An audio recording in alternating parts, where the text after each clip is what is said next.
What's up everyone, how are you all? Today we are back with another blazing Naruto story. What if Naruto was the only boy in a world of powerful female shinobi?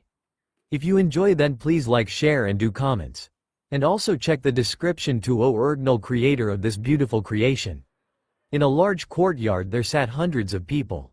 Civilian men, women and children ate rations from their disorganized and messy bags. Even their cloths were filthy, with a rotten stench emanating from the general populace.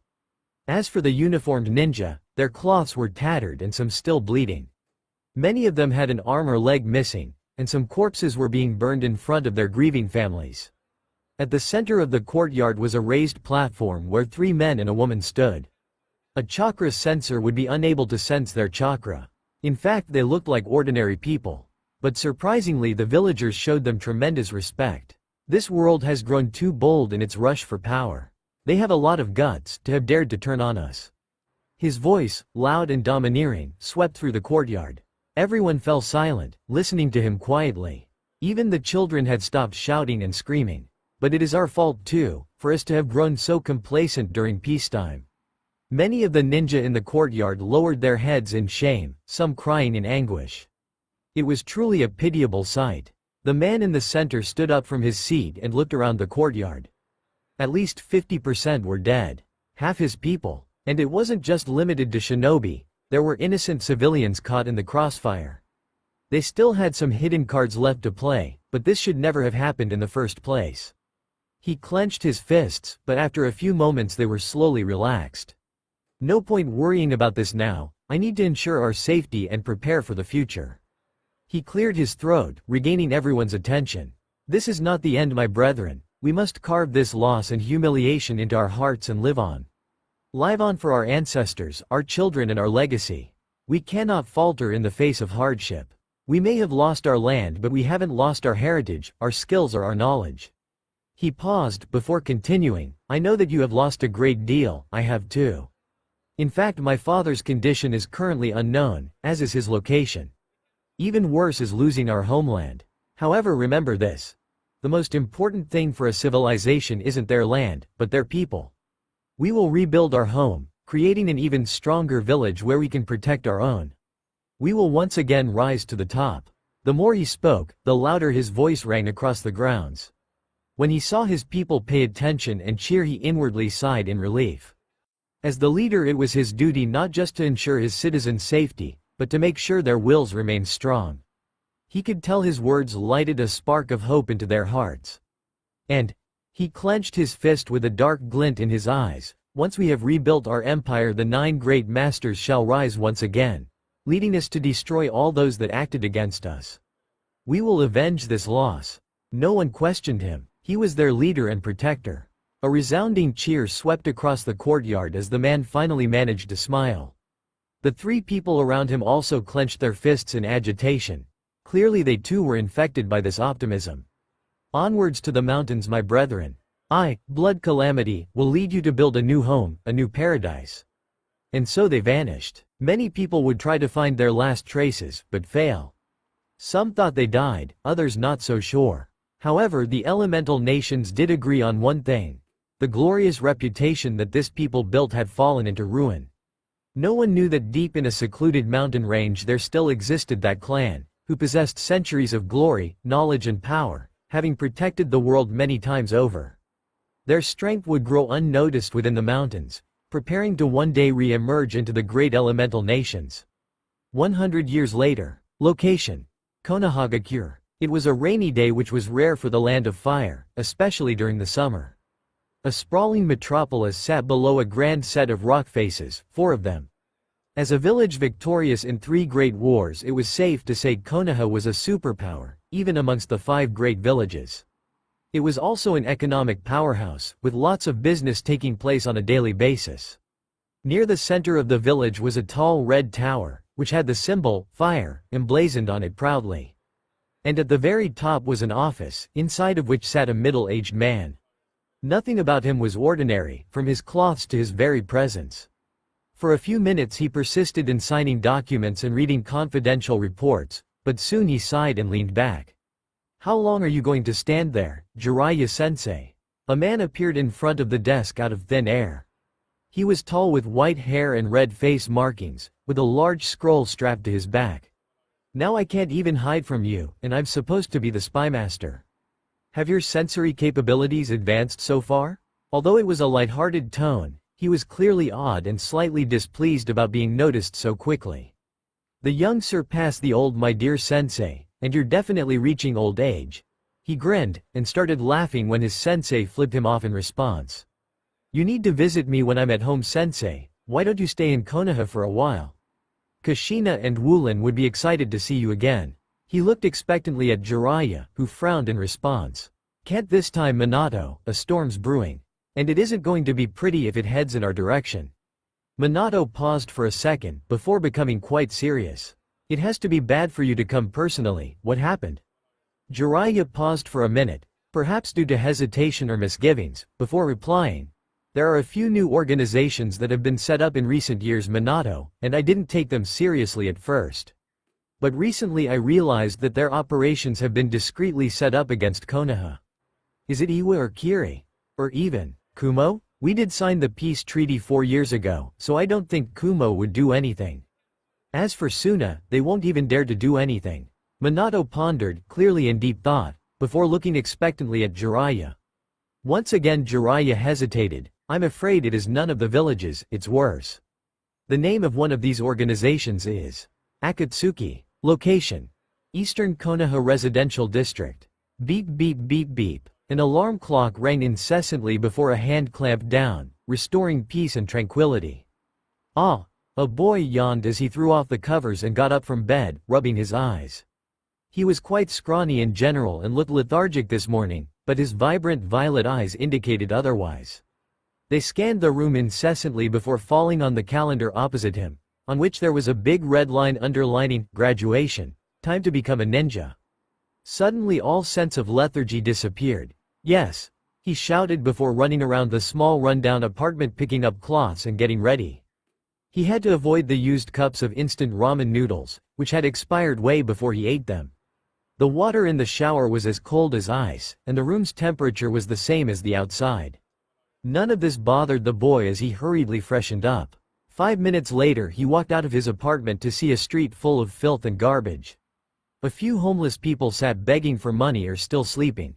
Aside from them the street was empty. It was early in the morning after all. Needless to say he lived in a poor residential district, and as the young boy walked towards the academy the slums disappeared, replaced by shops and restaurants. They ranged from simple cloth shops to ninja weapons shops, although not just anyone could enter the shinobi shops. The houses and streets were cleaner and much more high-end, with people wearing high-quality cloths and some women wore gaudy jewelry. None of the changes bothered the boy, who looked on emotionlessly and continued walking. Finally the boy reached the ninja academy. He tightened the headband around his shoulder, adjusting his hair a bit. Wearing black shorts and a plain green shirt, it contrasted quite heavily with his blood-red hair. He closed his eyes and counted to 10 before entering. His jaw dropped when he saw that everyone was already here. Given Iruka-sensei's instruction it shouldn't have been surprising, but noticing he was last among his peers was shocking. Looking around he noticed the people who he had been together with for 6 years. Choji Akamichi and Shikamaru Nara sat together, with the former eating chips and the latter napping. That's what he loved about them, their consistency. Over the last 6 years every morning, or at least most of them, he'd find those two doing the same thing. A fatso and a guy who sleeps more than a koala. Shino Aburame sat alone at the back, holding up his hand and talking to an insect on his finger. Weirdo. A few seats across him sat another quiet boy. He looked completely unremarkable, with brown hair and average height. But it was universally accepted that he was one of the most talented people in the class. Even Iruka, as impartial as he was, raved on and on about Ryoga and his talent. Asshole. Before the boy could finish taking in the sight he was roughly shoved out of the entrance by 2 girls who had just entered the classroom behind him. They were also pushing each other, clearly having a race of some kind. Ha, I'm first Ino Pig. I get to sit next to Woolen. The girl with long pink hair shouted, who had hands on hips and looked very pleased with herself. For God's sake Sakura, why do you like him so much? Sasuke's way better. And I was first, I'm just being kind to you by letting you dream. Like a twin, she also had her hands on her hips, a condescending attitude shown. Hey, you can't just shove people out of the way, that's rude. Show some respect for your classmates. The young boy growled out, incensed by being manhandled. The two girls looked at him blankly, and then laughed in response. Naruto? I'm surprised a loser like you even graduated. Even Shikamaru did better than you and he slept for like half the exam. Ino spoke ruthlessly, yet this was quite a normal event during the past few years. She looked like she was going to continue when someone shouted, "Silence, and take your seats everyone." Naruto glared at the two girls before sitting at the back next to Shino. A young man stood at the front of the table. Naruto recognized him as their sensei, Iruka. He had a reputation of being exceedingly stern and fair amongst the students of all classes. Except for his pet Ryoga, of course, thought Naruto. I am very proud of all of you for graduating and starting your journey as shinobi, and hopefully you will be even more careful and hardworking. The life of a shinobi is difficult and can be full of blood and tears. What is even more important is to stay true to your team and sensei. After all, they will be like your family. Perhaps for the rest of your life. Iruka paused and looked around the room sternly. He then picked up the clipboard and cleared his throat. Now the team placements. Team 7 consists of Sasuke Uchiha, Woolen Namikaze and Yakumo Kurama. Your sensei is Kakashi Hitaki. The class immediately erupted into chaos. What kind of team was this? They were the strongest 3 people in the entire class. Yakumo was the top kunoichi, exceedingly talented at all aspects, especially genjutsu. She was from the vaunted Kurama clan, the clan of illusionists. Rumor was that she could already do a B-rank genjutsu. She's also really pretty. There was no need to even talk about Sasuke. Typical arrogant Uchiha genius. As for Woolen, he was the Hokage's son. He got personal training from his father, the Hokage, and his mother, an elite Junin. In fact, Jiraiya of the Sannin had personally gifted Woolen the Toad summoning contract on his 11th birthday. Talk about a golden spoon. If I got even half the help they did, I would easily beat them. Okay, so maybe it wouldn't be that simple, but Naruto never doubted his own determination and hard work. But who could he go to for help? Iruka? He would just point him to some random book and give no practical pointers. The assistants were useless, and there was no one else to go to. Team 8. Hinata Hyuga, Shino Aburame and Kiba Inuzuka. Sensei is Kurenai Uehi. Naruto didn't find this strange. He hated Kiba ever since they got into a fight 3 years ago. It was safe to say the feelings were mutual. But Kiba was strong and more importantly a tracker. For Hinata, clearly the Byakugan was similarly good for tracking. But what annoyed Naruto was that she basically looked down on anyone with a normal background. Arrogant stuck-up bitch. She fitted well with Kiba. Team 10. Choji Akamichi, Shikamaru Nara and Ino Yamanaka. Wincing at the last name, Naruto felt sorry for Shikamaru and Choji. Although he doubted they would mind Ino, given the history of the Ino-Shika-Cho trio. Sensei is Asuma Sarutobi. And finally Team 11. Sakura Haruno, Naruto. No, Naruto groaned, smashing his head on the table. He didn't notice Sakura doing the exact same thing across the classroom. A lot of people, including Ino, were laughing at them. Alright, that's enough out of you two. The last member is Ryoga and your sensei is Yugao Izuki. Naruto, after getting over his depression, smiled at Ryoga, who nodded back in acknowledgement. At least he's a nice guy, unlike some others. All the sensei were scheduled to come after lunch, which gave the genin a lot of time since this was early morning. Naruto got up stretching, ready to get early lunch, when in front of the classroom a woman materialized out of thin air.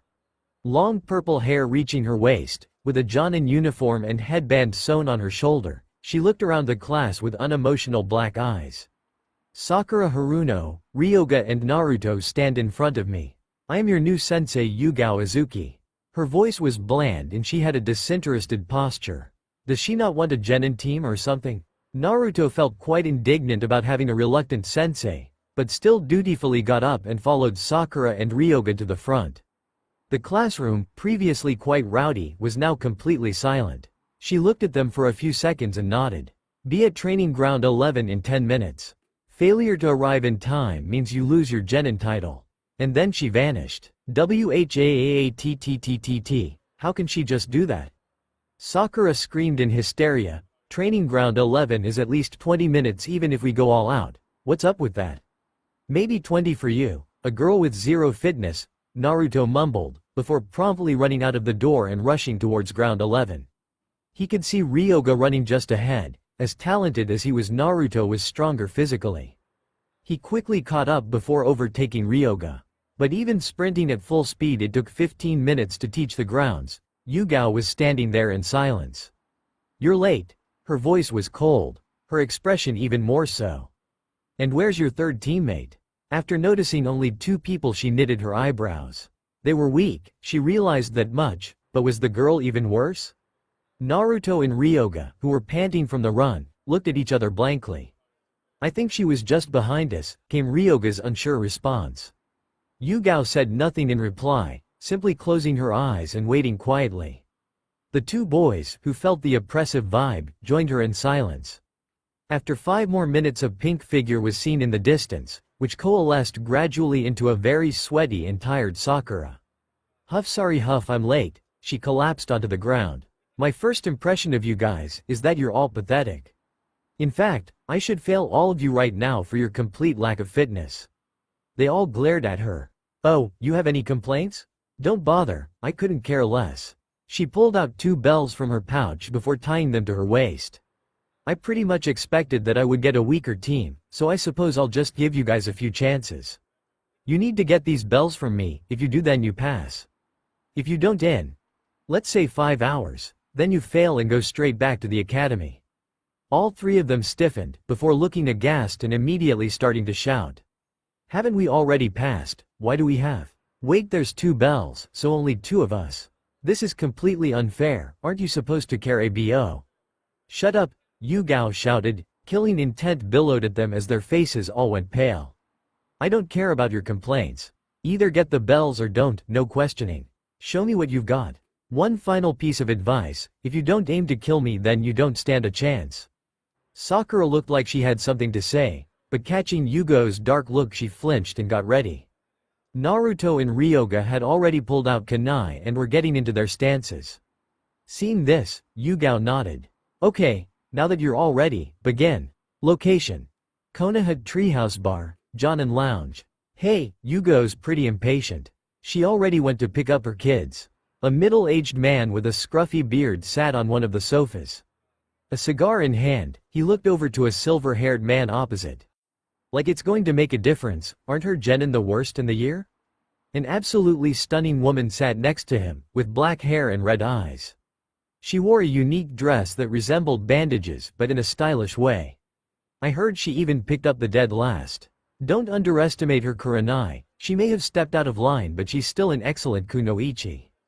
The silver-haired man replied, respect evident in his tone. He was in standard Jonin uniform, but was wearing his headband at a slant which covered his left eye. She may have a talentless team, but she can still turn them into good soldiers. Although she has no chance of winning the bet. Just what happened with her Kakashi? Even Asuma has no idea how she became a Jonin. Kurenai soldiered on, clearly pressing for answers. That's enough Kurenai, Asuma interjected. All we know is she made a mistake. Even if Kakashi knew, he would have been sworn to secrecy. And if she somehow manages to build a great team, they would not only have to become Chunin during the exams next year, they would also have to beat our teams. So it's basically impossible. None of the others said anything, clearly they agreed with Asuma. But Guy is definitely coming after you, Kakashi, his team is really strong. Kakashi groaned at Asuma's words. That's the problem, Asuma, and it's not just Guy's team. Kurenai and Asuma both looked at each other in confusion, before sitting up and looking seriously at Kakashi. Did you forget about Anko's team, or Aoba's team? Oh, and don't forget about Itachi. Apparently his team can already beat Chunin squads, they're just waiting for next year's exams. Kurenai looked horrified, Asuma in deep thought. How troublesome. Asuma sighed, Kurenai and Kakashi nodded in agreement. Location: Training Ground 11. After Yugao said begin, Naruto immediately rushed at Yugao. He wanted to pass as soon as possible. Ryoga and Sakura immediately made for the trees, disappearing from view. Naruto threw multiple shuriken with his right hand, the left still holding onto his kunai, as he rushed at Yugao.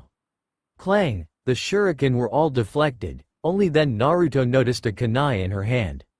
Fast! He aimed his kunai for Yugo's neck, who easily dodged. Naruto aimed a roundhouse kick at her torso. She blocked it and grabbed his leg, then threw him over her shoulder as he landed almost 10 meters away. He gritted his teeth and threw the kunai at Yugao, rushing towards her once again. This time he went through several hand seals, after which 3 Naruto clones appeared. Bunshin no Jutsu. Yugao scoffed. After Naruto's kunai was deflected, she suddenly disappeared from sight. Okay, I've seen enough. Naruto heard. The voice was behind him. But before he could turn around, a strike hit his neck and he passed out. Sakura. A small distance away, Sakura watched in dismay as Yugao knocked Naruto out. She's ridiculously powerful. Just how on earth are we supposed to get those bells? Shaking her head, she turned away, preparing to run as far as possible. Maybe she'll pass the ones who can last for the next 3 hours. I don't need to fight her. You aren't going to pass if you don't try. A voice rang out behind her. Sakura screamed in alarm and quickly turned around, fumbling with her kunai. But there was no one there. Demonic illusion. Hell viewing technique. She was transported to an empty space, darkness surrounding her, when suddenly she dropped into a forest. What? Where am I? She got up, rubbing her head, before hearing a rustling. She turned around, only to see her beloved Sasuke's dead body covered in kunai. "Ahhhhhhhhhhhh," she screamed before fainting. Thud. So this is why Kurenai and Anko were laughing at me. She's this pathetic? I might as well get rid of her and lead a 3-man team. That's if the other one can at least hold a kunai properly. Yugao wasn't angry anymore, simply resigned. What would anger achieve? It's not like they'd suddenly turn into amazing shinobi if she threw a tantrum. She would just judge how strong they were and take it from there.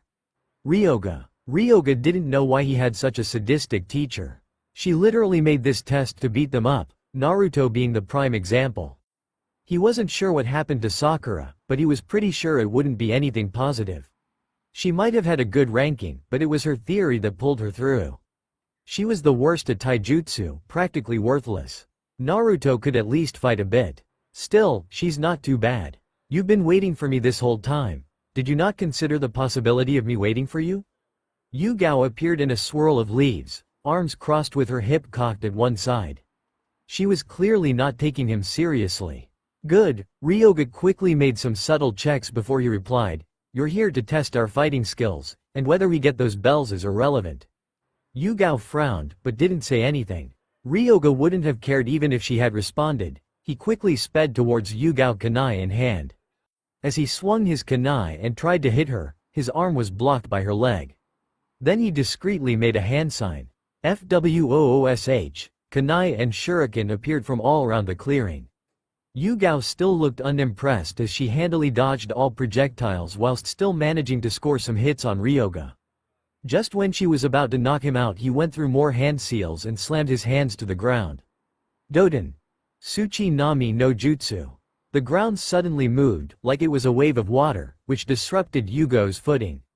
Then suddenly more kunai and shuriken emerged from the trees, clearly aimed all around Yugao in case she tried to escape. The kunai hit Yugao only for her to turn into a block of wood. Ryoga widened his eyes. Substitution jutsu, he panicked. But before he could even look around, there was a quick strike on his neck and he fell unconscious. Yugao was behind him as he fell, a look of surprise on her face. This was the first time she was actually impressed. Although Ryoga used a weak jutsu, it was still elemental manipulation. Perhaps it wasn't so hopeless after all. She picked Ryoga up and took him to where Naruto had fallen. Sakura was already there.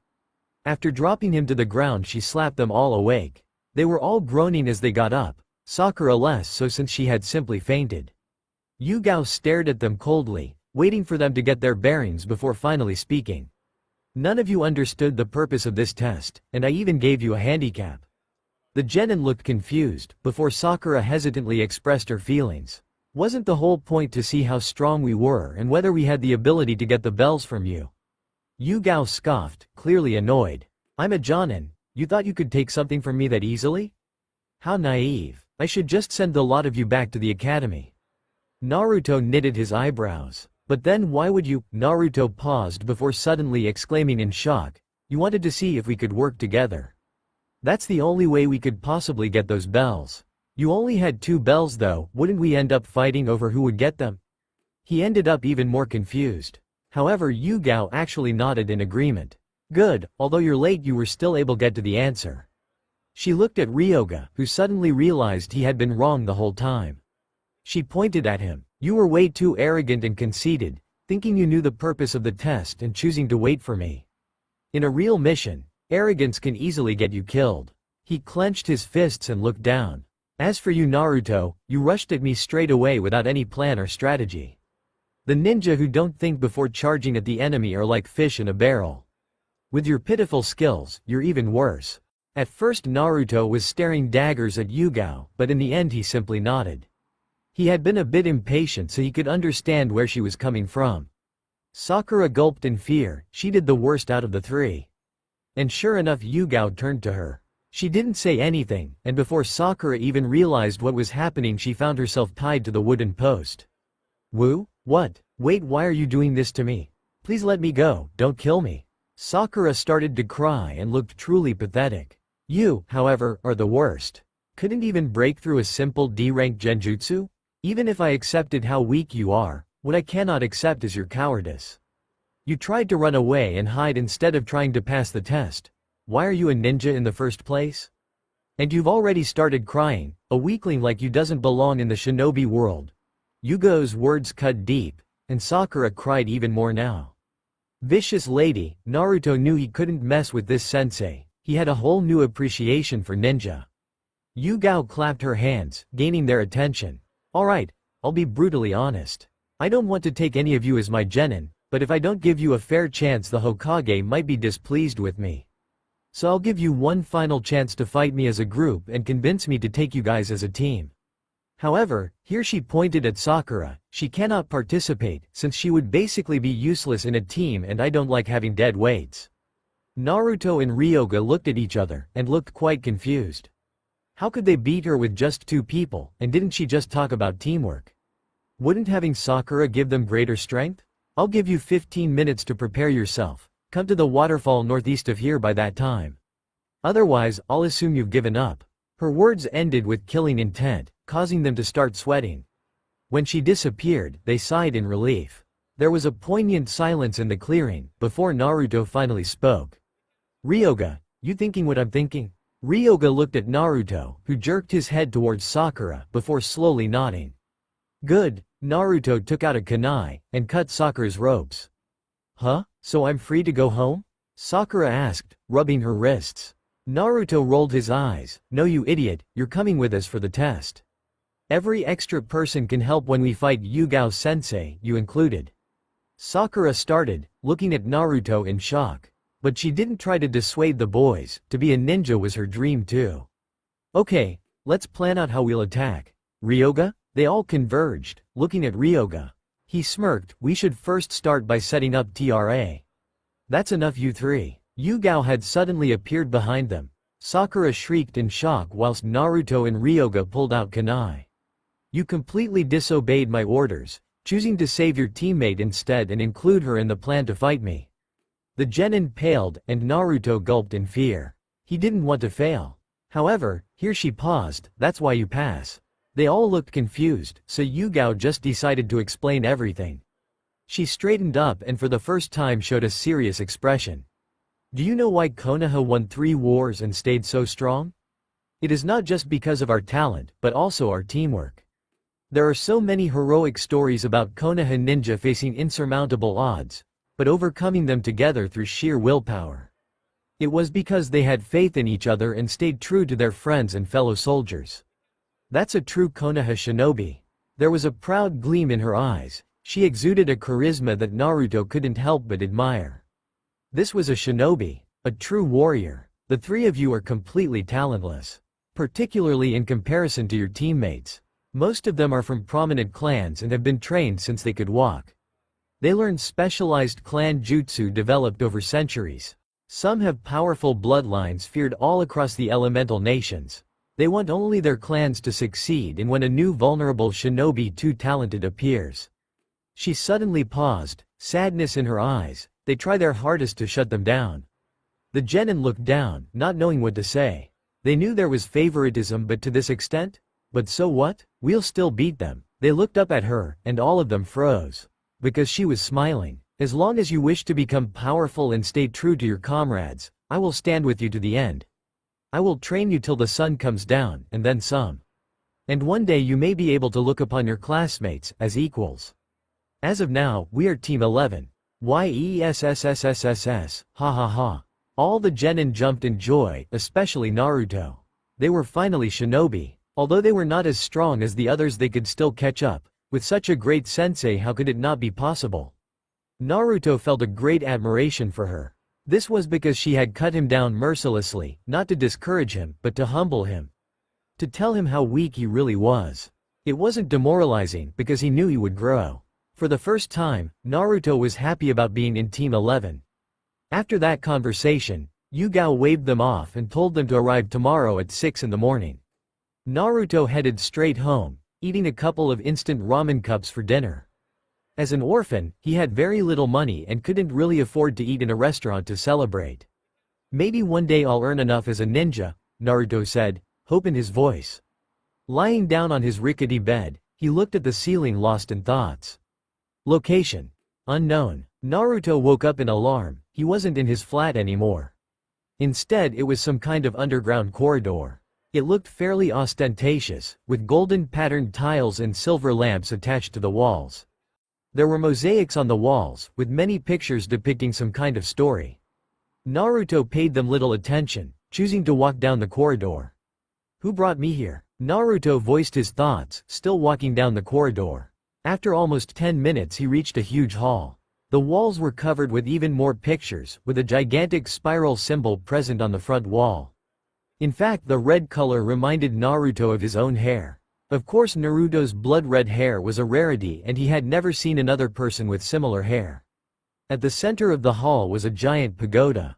Naruto couldn't even see its top, it was that tall. It was colored black with golden patterns. An ancient bell chime rang out which echoed around the hall. He felt so small, so insignificant before the pagoda. Analyzing it more closely, he realized the golden patterns looked like a language of some kind, which confused him even more. Naruto carefully looked around. Nothing of note was present aside from the pagoda, so Naruto decided to bite the bullet and enter. As he stepped through the gate, a powerful force froze him on the spot. It was present for a few seconds before disappearing, and then Naruto was instantly transported to the base of the pagoda.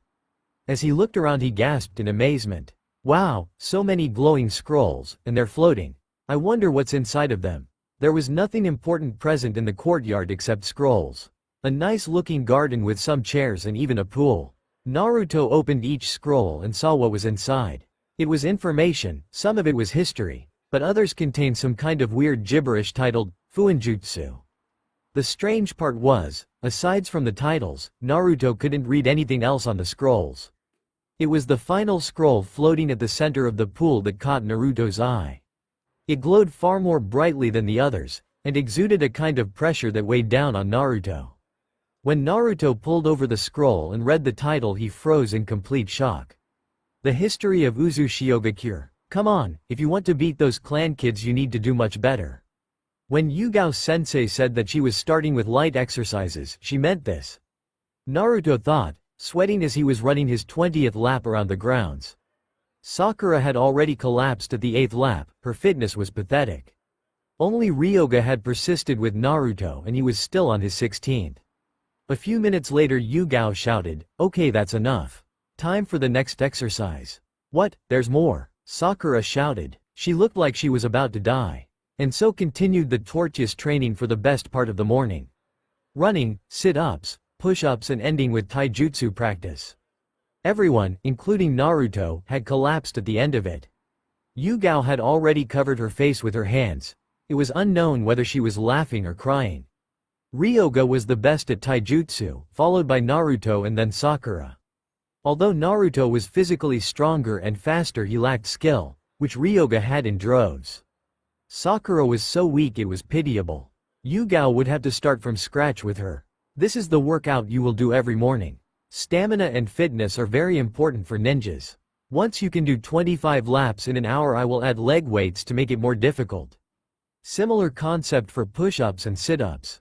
Now the next aspect we are focusing on is chakra control.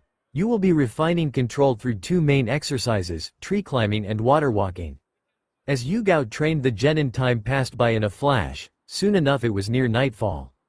By the end of the day, Sakura was the only genin who had climbed to the top of the tree successfully. Ryoga doing slightly better than Naruto. Sensei, can I take the day off tomorrow since I've mastered the exercise? Sakura asked. She didn't want to do this every day. If she could take every second day off it would be better. Yugao frowned in response. No, of course not. Unless it's a family emergency. Also, the only reason you mastered the exercise so quickly is because you have pitifully low chakra reserves. Ryoga and Naruto have a lot more chakra than you do, so it's taking them longer. I want you to learn water walking as soon as possible, then practice staying on water for long periods of time to build your chakra reserves. Oh, right. Sakura looked downtrodden, not expecting the refusal. If anything, Yugao looked even more perturbed. Sakura, come with me for a second. I want to show you something.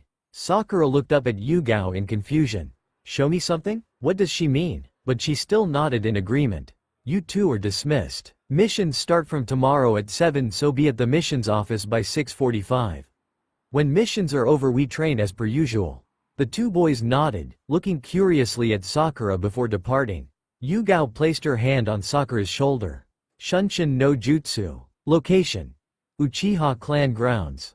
They reached the front of the Uchiha compound. Yugao immediately walked into the compound. Sakura ran over to catch up. For a few minutes they walked in silence. All around them people from the Uchiha clan present.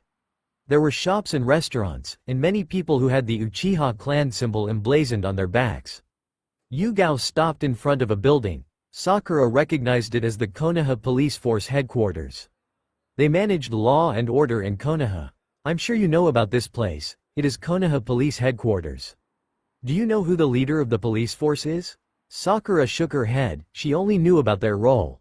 She knew nothing about the leadership here. The man's name is Fugaku Uchiha. He has been touted as a genius of the Uchiha clan, although his eldest son is even more talented than him. They say he almost touches the S-rank threshold. In fact, due to his position of clan head in the Uchiha clan, he is stated as an S-rank ninja in Iwagakure's bingo book. Sakura gasped. He was that powerful? And his youngest son is your classmate Sasuke Uchiha. At this, Sakura was completely shocked. Her world suddenly erupted into chaos. Sasuke's father was this amazing? As for your other classmate Wulin Namikaze, not only is his father, the Hokage, and sulfur monosulfide rank shinobi with a flea on site order. His mother is also an S-rank shinobi specializing in fuinjutsu. She's the best fuinjutsu master in the village. Sakura's mind was frazzled as she heard all this. It was one thing to suspect, and another thing to be shown their terrifying backgrounds. Her eyes were widened as her breathing got heavier. Opposite her, Yugao looked slightly satisfied, if a little bitter, at this. So do you really think they will consider a mediocre girl as their wife? Sakura looked up sharply at that. How did Yugao know about her crush on them?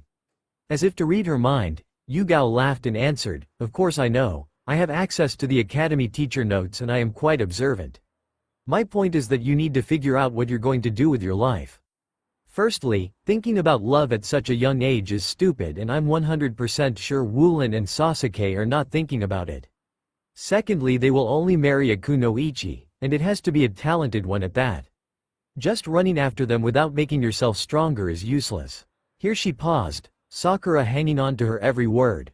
I'm giving you a break for 3 days. At the end of the 3 days you have a choice. You continue chasing after those boys, but you would have to quit being a ninja. Or you put your heart and soul into becoming a ninja and stop running after those 2 kids, for now at least. Remember, there is no love on the battlefield.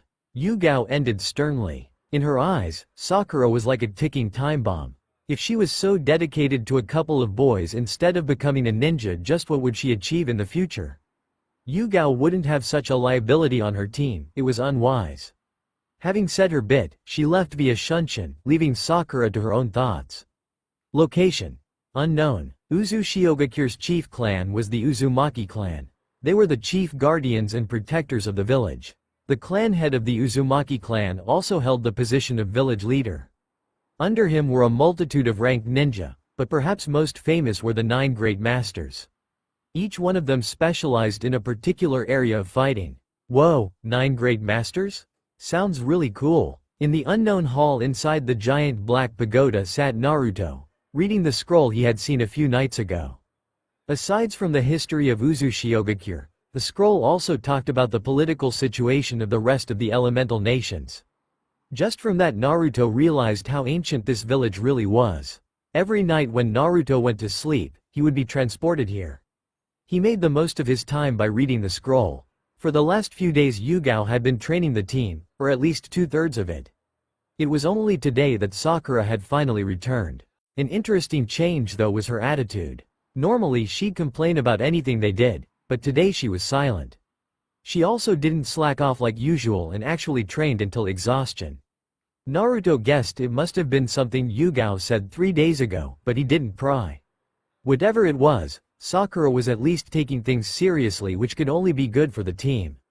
Just as he was about to read the descriptions of the 9 masters, the sound of flapping wings interrupted his reading. Interlopers, interlopers, kill all who desecrate the ancestral pagoda. A high squeaky voice rang across the base of the pagoda. Naruto quickly got up and reached for his kunai pouch, only to realize he had no weapons on him. He was completely unarmed. In front of him slowly appeared a small, multicolored bird. It had an oversized orange beak and a mainly green body. But its body had red wings and a golden feathered tail. Its eyes were blue and talons were silver. Needless to say, it looked like a complete mess. Who are you, invader? How dare you unlawfully enter the ancestral pagoda? Unforgivable. Unforgivable. As punishment you shall be sealed into the pagoda and imprisoned for 50 years, being slowly refined into pure chakra. He declared in a pompous voice, trying and failing to balance his body as he flew over. What? Don't imprison me. I don't know how I got here. I'm from Konohagakure. I slept in my bed and woke up in this large hall with the pagoda, and when I entered the pagoda I appeared here. Naruto started to panic. 50 years? That was 4x his life up till now. Lies. Filthy human lies. You cannot just casually enter the pagoda, not unless the blood flowing within you is the Uzu. Here the parrot froze, looking wide-eyed at Naruto. Naruto blinked his eyes, and suddenly the parrot was perched on his shoulder staring right at him. Arrrghhh, a parrot is on my shoulder. Naruto was jumping around in panic whilst the parrot used its beak to cut Naruto's cheek and took some of his blood. It is the Uzumaki bloodline. In fact, the purity is off the charts, he might even be. Here the parrot stopped, looking seriously at Naruto, who was panting heavily and looking horrified at the parrot. What is your name, child? The parrot asked. Naruto looked at it warily before answering, Naruto. There was a pause, with no one saying anything. This continued for a few minutes before the parrot lost its patience. That's it? Second name, your second name, idiot. What is your surname? The parrot squawked, flapping its wings in agitation. I don't know my surname, I was an orphan since birth. Naruto growled, he didn't appreciate being reminded of his lack of second name. Fine, I'm sorry about that. It didn't sound sorry at all. But your second name is definitely Uzumaki, because the blood flowing within you is the purest Uzumaki bloodline I have ever come across. So your name should be Naruto Uzumaki. Huh, really? Naruto had been reading about their history, but he didn't know he was actually related to the Uzumaki. Had he finally found his family? Yup, and this means you are not invading. And it is my duty to explain to you the purpose of this pagoda. The parrot flew onto a pedestal near the top of the pagoda base. The place you are in is probably your mindscape, and this pagoda is called the Ancestral Pagoda. It is the foremost artifact of the Uzumaki clan, containing the most complex seals the Uzumaki produced over centuries of research. It has a total of 99 floors, each one of them having a particular purpose for training or fighting. Right now you are on the first floor. It seems you are reading the clan history? Yes, that's right. Naruto nodded. So can I learn jutsu here as well? Indeed you can, but only fuinjutsu. The parrot was sharpening its talons absent-mindedly. Before you ask, the scrolls are right there next to you. I'll unlock their seals so you can read them now. The first 33 floors are the basics and intermediate stages. Once you have read everything on one floor, you will have to pass the test conducted by the pagoda and supervised by me. I will not help you at all. The Uzumaki believed in a hands-free approach and I abide by their rules. Only after the first 33 floors will you learn the true Fuinjutsu secrets of the clan, so hurry up. The parrot, satisfied with its words, immediately flew away. Wait, where is the clan? Where is my family? Why is this pagoda sealed inside of me? But the parrot was already gone. Naruto stood there in silence. There was a sad look in his eyes, but soon replaced by determination. One day once I'm strong enough, I'll just find out for myself. 1 month later, location, Training Ground 11. A quiet plain surrounded by trees, and at the front there was a giant waterfall. 2 boys and a girl were doing push-ups and one could vaguely hear their grunts of exertion. The girl had long pink hair and a long pink kimono. Pre-time skip appearance, she was doing push-ups the quickest. The 2 boys, one with short brown hair and the other with blood-red hair, were slightly slower. They did, however, have heavy black vests strapped on their chests. Time's up team, line up. Yugao shouted, waving them over. They quickly assembled in front of her, and as Yugao looked at them she felt increasingly satisfied. Over the last month she had trained them into the ground and they had improved a great deal. Their taijutsu had particularly improved, along with their chakra control. All of them could fight on water indefinitely, even Sakura could endure for a long period of time. Naruto had also fixed all his coordination problems when he fought, and Ryoga had made his Doden ninjutsu stronger through increased chakra control and size. Although they didn't learn anything new, they had transformed into proper genin. Yugao took a deep breath before speaking. The last month was to build up your bases and to make sure you had the necessary foundation to learn more complicated techniques. Now that you've reached this stage, a whole new world has opened up. Sakura. Yes, Yugao-sensei. Sakura stepped forward, her voice much calmer and steadier than a month ago. Yugao nodded as she said, I found a medical ninja who's willing to take on a student. You meet the necessary chakra control requirements, so this is the best opportunity for you. In terms of fighting, I found some genjutsu scrolls from the archive. Take this one to start. Once you've learned it, show me. I might not be the best at genjutsu, but I know enough to teach you. Yugao pulled out a blue-colored scroll. Sakura squealed excitedly before taking it from Yugao. Thank you so much, sensei. Yugao smiled, before waving her off. Ryoga, you are the most advanced in terms of ninjutsu and taijutsu. Here's a scroll detailing the training methods to improve your control over Earth-style ninjutsu. Once you've gone through that, I will give you AC-ranked jutsu to learn. Remember, control is about visualization. Any questions, then don't hesitate to ask me. I do not have an Earth affinity, but I am quite experienced. Ryoga nodded, smiling happily, before stepping back. And finally Naruto. Naruto jumped forward, visibly vibrating in excitement. Sakura giggled and Ryoga also smiled. Over the last month of annoying D-rank missions, they had bonded and improved their relationship. Sakura was no longer routinely obsessed over Sasuke, Wulin, which made talking to her easier. As for Ryoga, he was quiet, but his actions spoke for themselves. Naruto, of course, was on the loud side, which compensated for Ryoga's silence. I don't know your affinity, so channel your chakra through this paper. From it we'll find out which element you are predisposed for. Naruto nodded quickly before taking the paper from Yugo's outstretched hand and channeling his chakra through it. The paper immediately split into many smaller pieces. Whoa, what does that mean? Naruto was surprised by the quick change. What kind of paper is this? Yugao also looked quite surprised. It's called chakra paper, and according to it you have a wind affinity. She looked quite sad when said this. Seeing this, Naruto's heart fell. Is that bad? He asked. No, of course not. No affinity is bad per se. But to have a wind affinity in the land of fire is very rare. In fact, there is only one Jonin in the village specializing in wind affinity. Yugao hurried to comfort Naruto, but couldn't help but feel depressed. And unfortunately that Jonin will not help you. Why, sensei, aren't all Konoha shinobi allowed to ask each other for advice and help? Sakura asked, also confused. Yugao nodded absent-mindedly. She was hesitating about whether to tell them about the bet. Deliberating for some time, she explained the situation to them. So you made a bet with the other 3 Jonin, and you win if we win against their teams in 11 months' time? You're actually signing us up for the Chunin exams next year? Ryoga looked quite surprised. What if Naruto doesn't tell him that you are our sensei? He had to admit, this was the first time he had heard of such a strange bet. No, he knows all of you.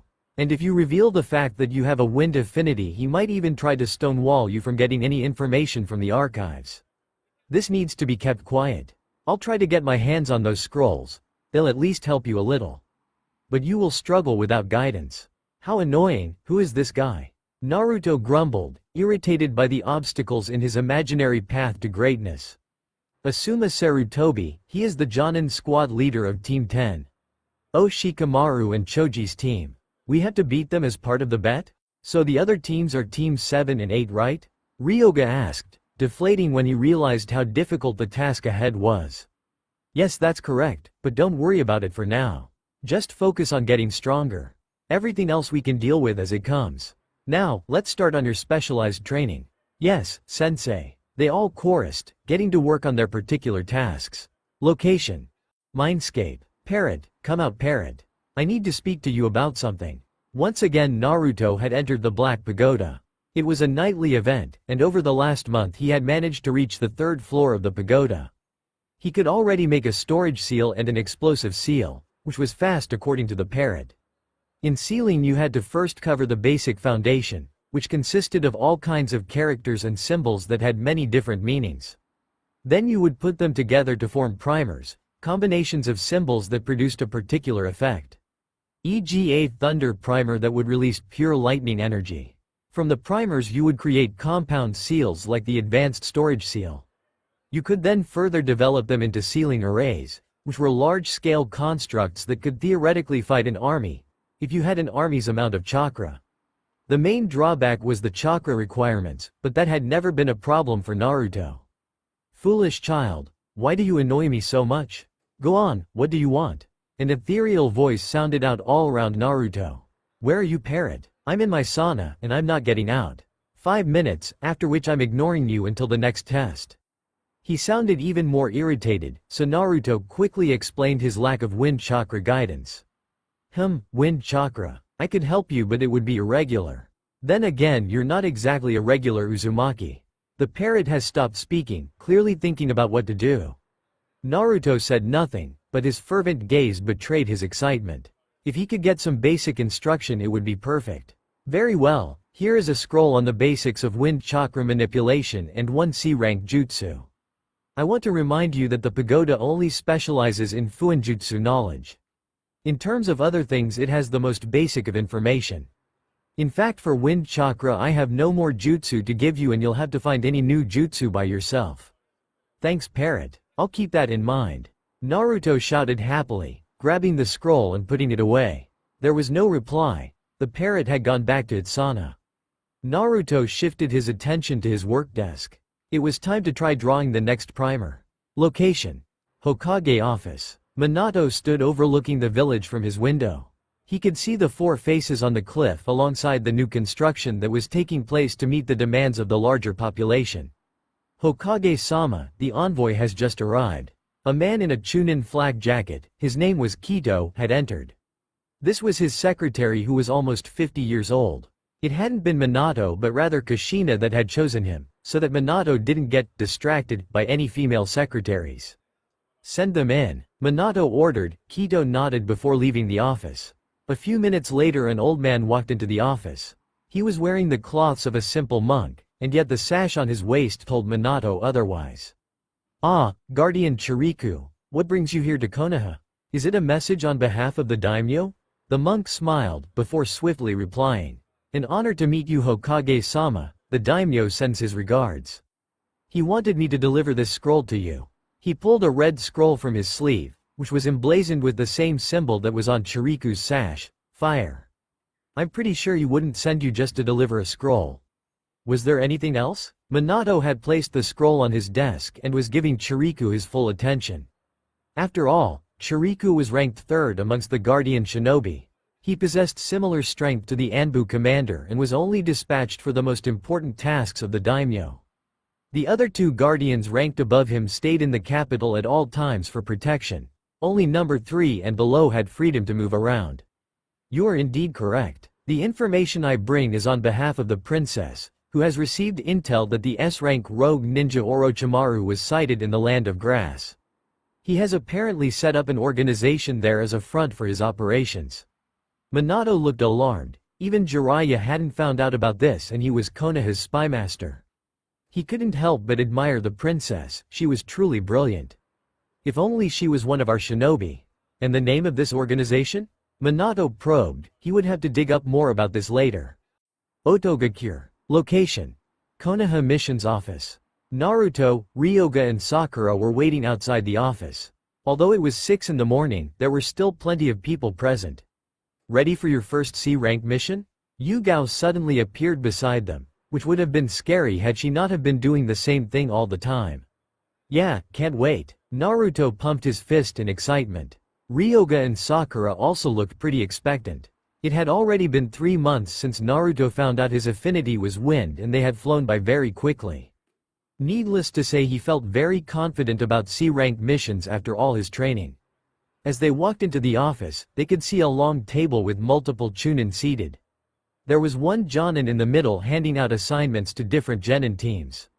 As soon as it was Team 11's turn, Yugao requested for the C-rank mission to Holy Fire City, the capital of the Land of Fire and home to the Royal Fire Association. Rejected. This mission has already been reserved for Team 7, so you will have to choose another. The jonin drawled, here's a list of all the other unreserved C-rank missions. Wait a moment, I reserved this mission a week ago. At that time it wasn't reserved by anyone, so why the sudden change? Yugao sharply retorted. There was no way someone had reserved it before her, that was impossible. That's because the jonin commander has put special preference on my team, Yugao-chan. A lazy voice came from behind them. When they turned around they saw Kakashi with Woolen, Sasuke and Yakumo. Yugao stared at Kakashi unemotionally, before nodding in acquiescence. She headed to the list of unreserved C ranks, before randomly picking one. Let's go. Naruto and Ryoga were glaring at Sasuke and Woolen. Sakura though was just staring at them with doe eyes. She still hadn't gotten over her crush on them. What are you looking at? We got this position because we're way stronger than you. Any one of us could take out your entire team. Woolen disparaged them because he wasn't happy with their attitude. Especially since Woolen knew how weak Naruto and Sakura were. Even Ryoga was nothing in front of him. Sasuke and Yakumo looked like they didn't care at all, not even looking at Team 11. Just when Naruto was about to retort, a hand landed on his shoulder. He looked up at Yugao, who simply shook her head. We have a mission to complete. Location: Eastern Konoha Gate. Why didn't you say anything, sensei? That guy was mocking you in front of everyone. Naruto was fuming. He wanted to punch Woolen's smug, arrogant face until even his mother couldn't recognize him. Exactly, Naruto is right, sensei. We can't just let them walk all over us. Ryoga rarely made his emotions known, but today even he was angry. Because that's what Kakashi wants. He did that on purpose so that you'd get annoyed and reveal how strong you guys are after 4 months. Didn't I tell you there would be favoritism? The jonin commander only got to his position because of the Uchiha clan, plus Kakashi is a well-known ninja with connections. It's only natural they'd get preference over us. Don't forget, behind Team 7 is not only the Uchiha clan, but also the Kurama clan and the Hokage. Their political position is unrivaled amongst all the genin teams, so watch your words around them. The team minus Sakura deflated at that. It was a situation they were completely helpless about. The only way to have your voice heard is to perform extremely well in the Chunin exams in 8 months' time. They perked up at that and looked at each other determinedly. There's no way they would let that chance go. Are you guys my escort?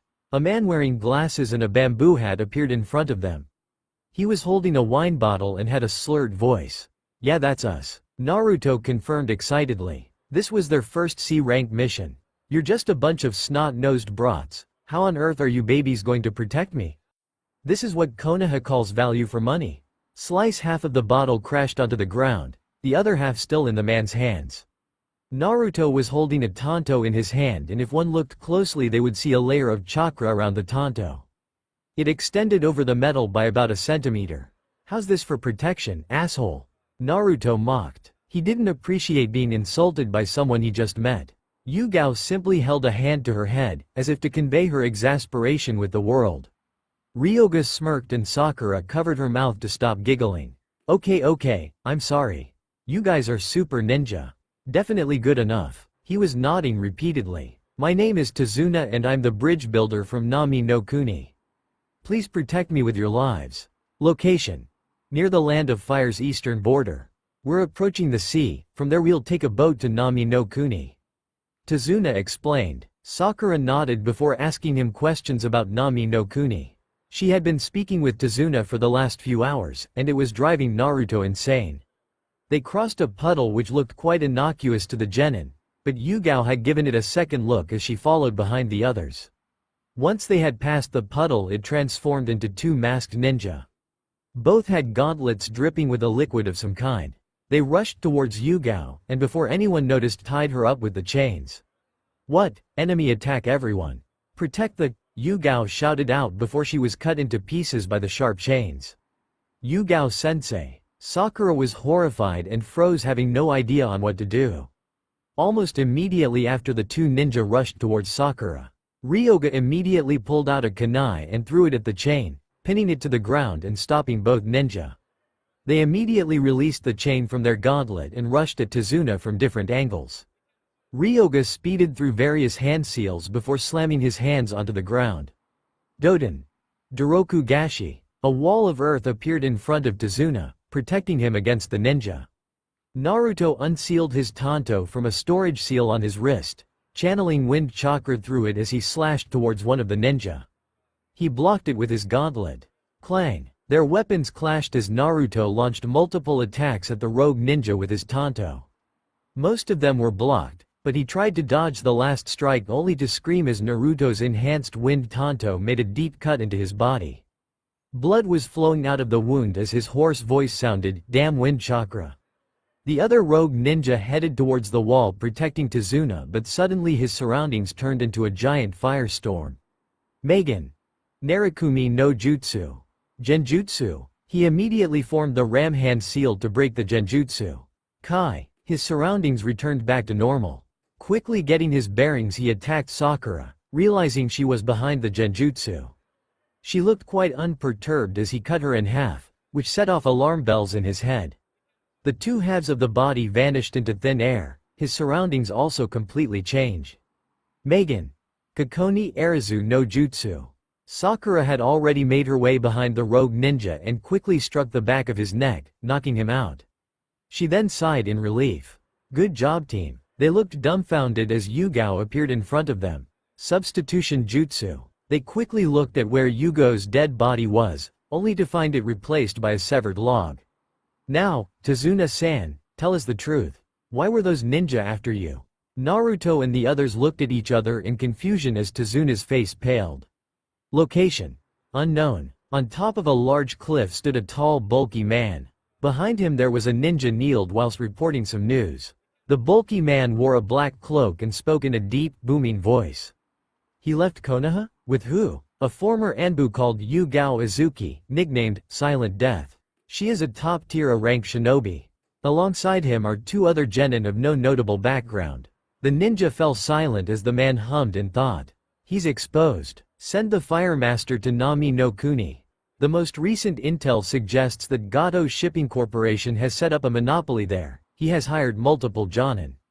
Nothing can happen to the young master, at least until the Battle of Succession. He waved his hand, dismissing the ninja. Yes, sir. The ninja got up, bowing to the man before turning around and leaving. On his back emblazoned proudly was a symbol. So let me get this straight. You're building some bridge that's going to ruin a huge billionaire's business, so he's sending some psycho assassins after you? Naruto squinted his eyes as if to see through Tazuna, clearly not believing his story.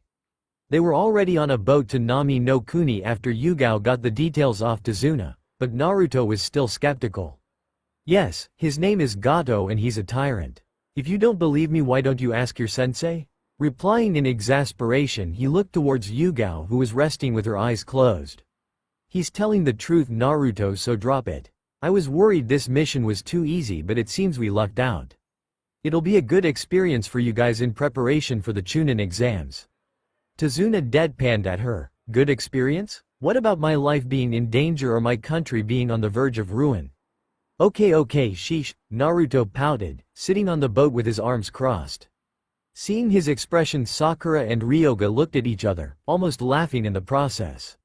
Soon they had crossed the river and were walking towards the village. Naruto had been extremely twitchy ever since he found out assassins might attack Tazuna and, much to the team's frustration, was jumping at every slight sound.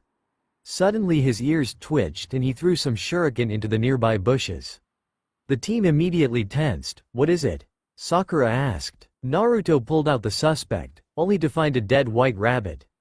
Honestly, Naruto, will you give it a rest? There's nothing. Get down, Yugao shouted, pulling Sakura and Tazuna flat onto the ground. Naruto and Ryoga ducked just in time as a massive cleaver spun through the air where everyone's heads were. It then cut into a nearby tree. Naruto blinked his eyes and suddenly there was a man standing on the sword's handle. He wore a Kirigakure forehead protector and had bandages wrapped around his mouth and nose. Strangely enough, he had no eyebrows. Zabuza Momochi, the demon of the hidden mist. An A-rank Jonin wanted by Kirigakure for attempting to overthrow the third Mizukage. Gato hired you? Yugao made some signals behind her back which told Naruto and the others to protect Tazuna. They immediately created a formation around the old drunk. The Silent Death, Yugao Izuki. It is an honor to meet such an esteemed swordsman. I would exchange stories over some sake, alcohol, but you've got something I want. Zabuza was blunt and straight to the point. He tensed in preparation as if expecting Yugo's refusal. I always wanted to kill one of the 7 ninja swordsmen of the mist. It seems my wish will be fulfilled today. Yugao unsheathed her sword. It was a long katana lacquered black, which highlighted Yugo's preference for stealth. Zabuza scoffed before he vanished from Naruto's eyesight, reappearing above the lake along with his sword. Sweden. Kirigakure no Jutsu. The mist already present over the lake got thicker and soon covered Yugao and the team. Yugao knitted her eyebrows before shouting.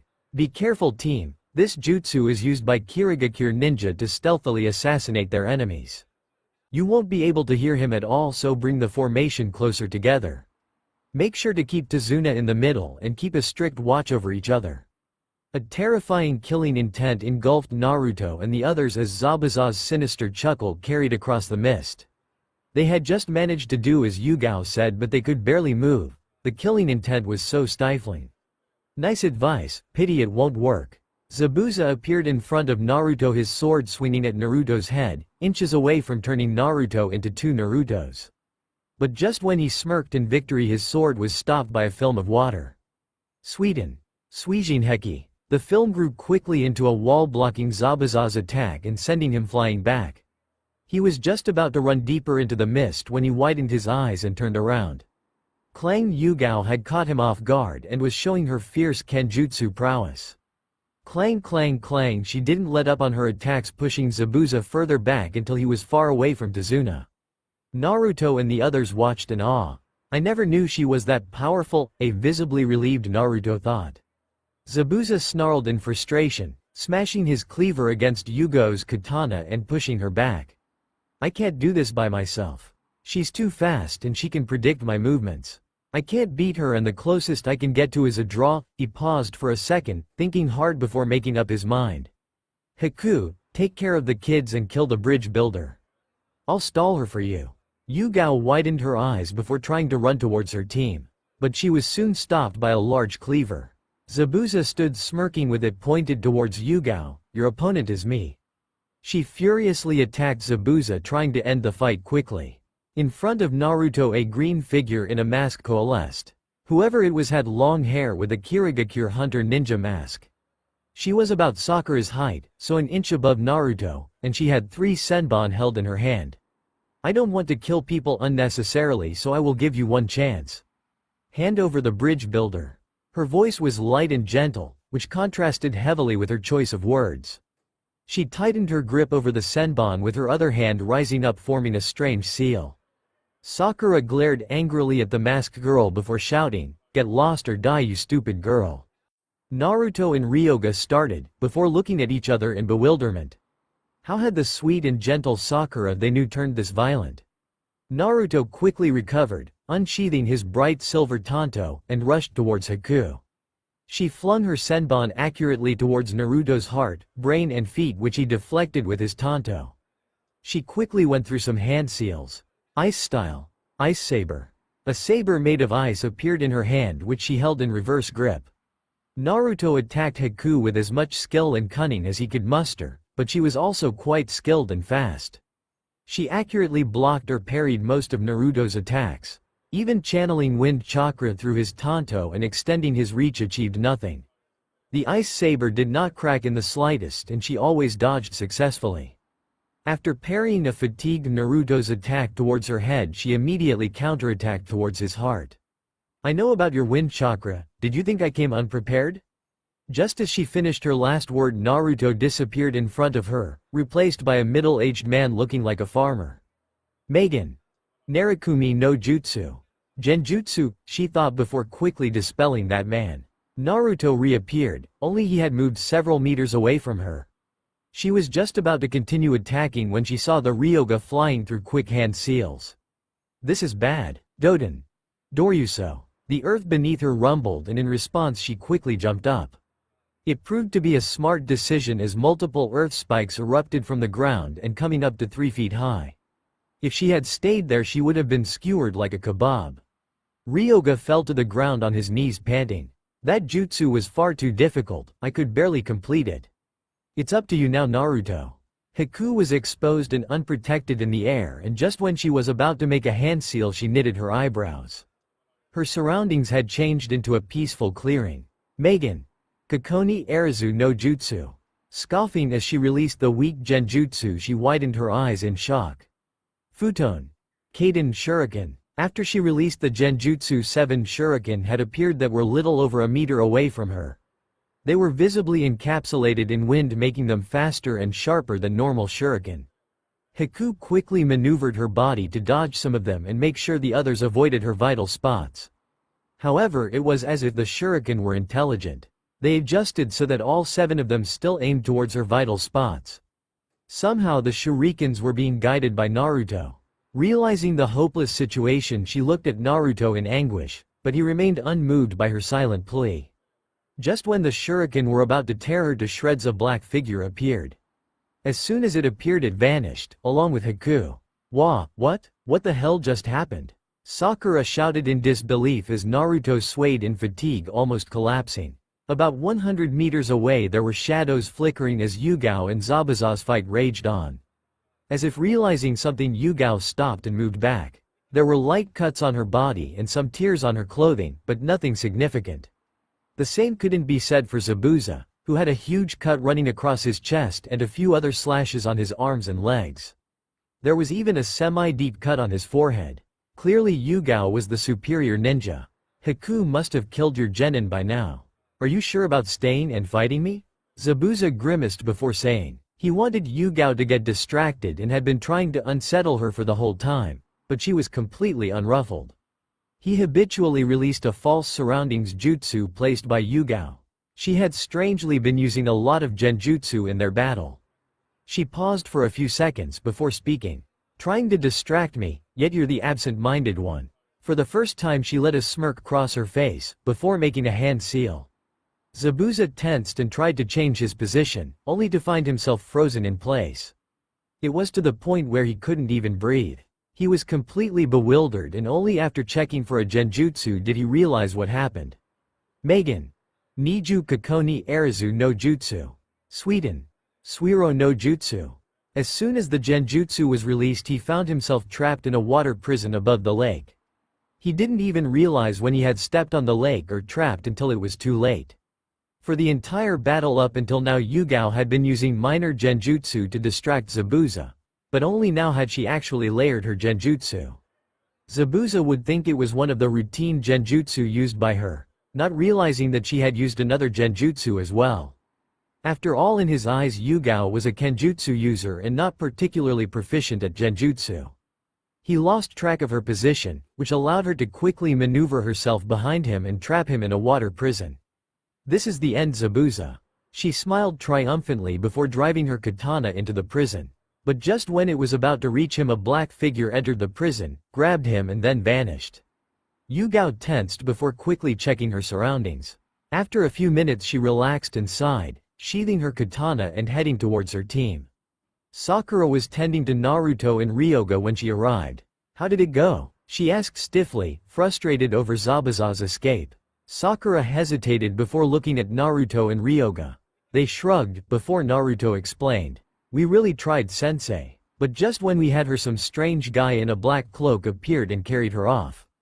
He was growling by the end of his explanation, still incensed by her sudden disappearance. Sakura also chimed in, "That guy was really fast and we barely caught a glimpse of him before he vanished." "I don't understand though. If he's that fast, why didn't he just kill the bridge builder from the beginning?" Ryoga also looked at Yugao curiously, his pale face indicating his exhaustion. Sakura looked her sensei over before gasping. "Yugao sensei, just wait a second. Let me patch you up while you explain." Sakura quickly made her way to Yugao and placed her hands over one of the cuts on Yugao's body.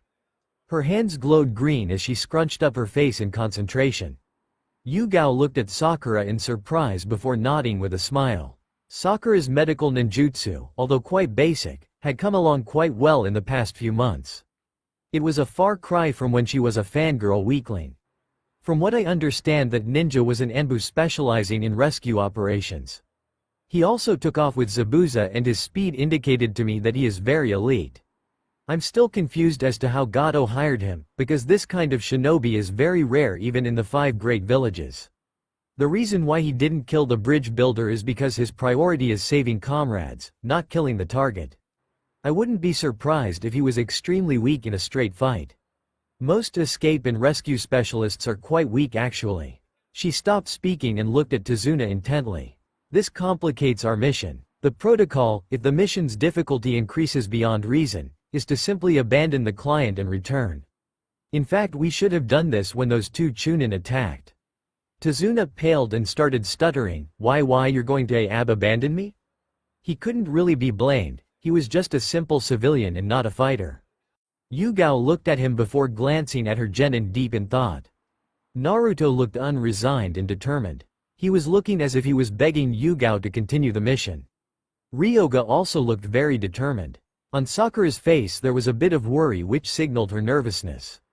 Eventually Yugao rubbed her head in frustration before speaking. "I reckon Gato couldn't have hired any more ninja. So we should be fine. Also Zabuza would need a lot of time to recover from his wounds, which means we have time to make some preparations. It depends on you guys though." She looked pointedly at Sakura, waiting for a response. She knew Naruto and Ryoga would say yes, but she wanted everyone to give their opinion before continuing. As if sensing the important decision befalling on her, Sakura visibly gulped before looking hesitantly at Naruto and Ryoga. They looked at her encouragingly and Ryoga said a few words. "Whatever you decide, Sakura, we're 100% behind you." His voice was unusually gentle, which caused a strange expression to appear on Yugo's face. Sakura relaxed at his words and nodded. "I think we can continue, Yugao-sensei. We were able to beat that masked girl and I think we should be able to handle any problems as long as another Junin doesn't appear." She looked down in embarrassment as Yugao smiled. "Don't worry, even Gato has his limits. Come on Tazuna, lead us to your home." Tazuna grinned as soon as he realized they were staying. "Yeah, of course, follow me, Super Ninja."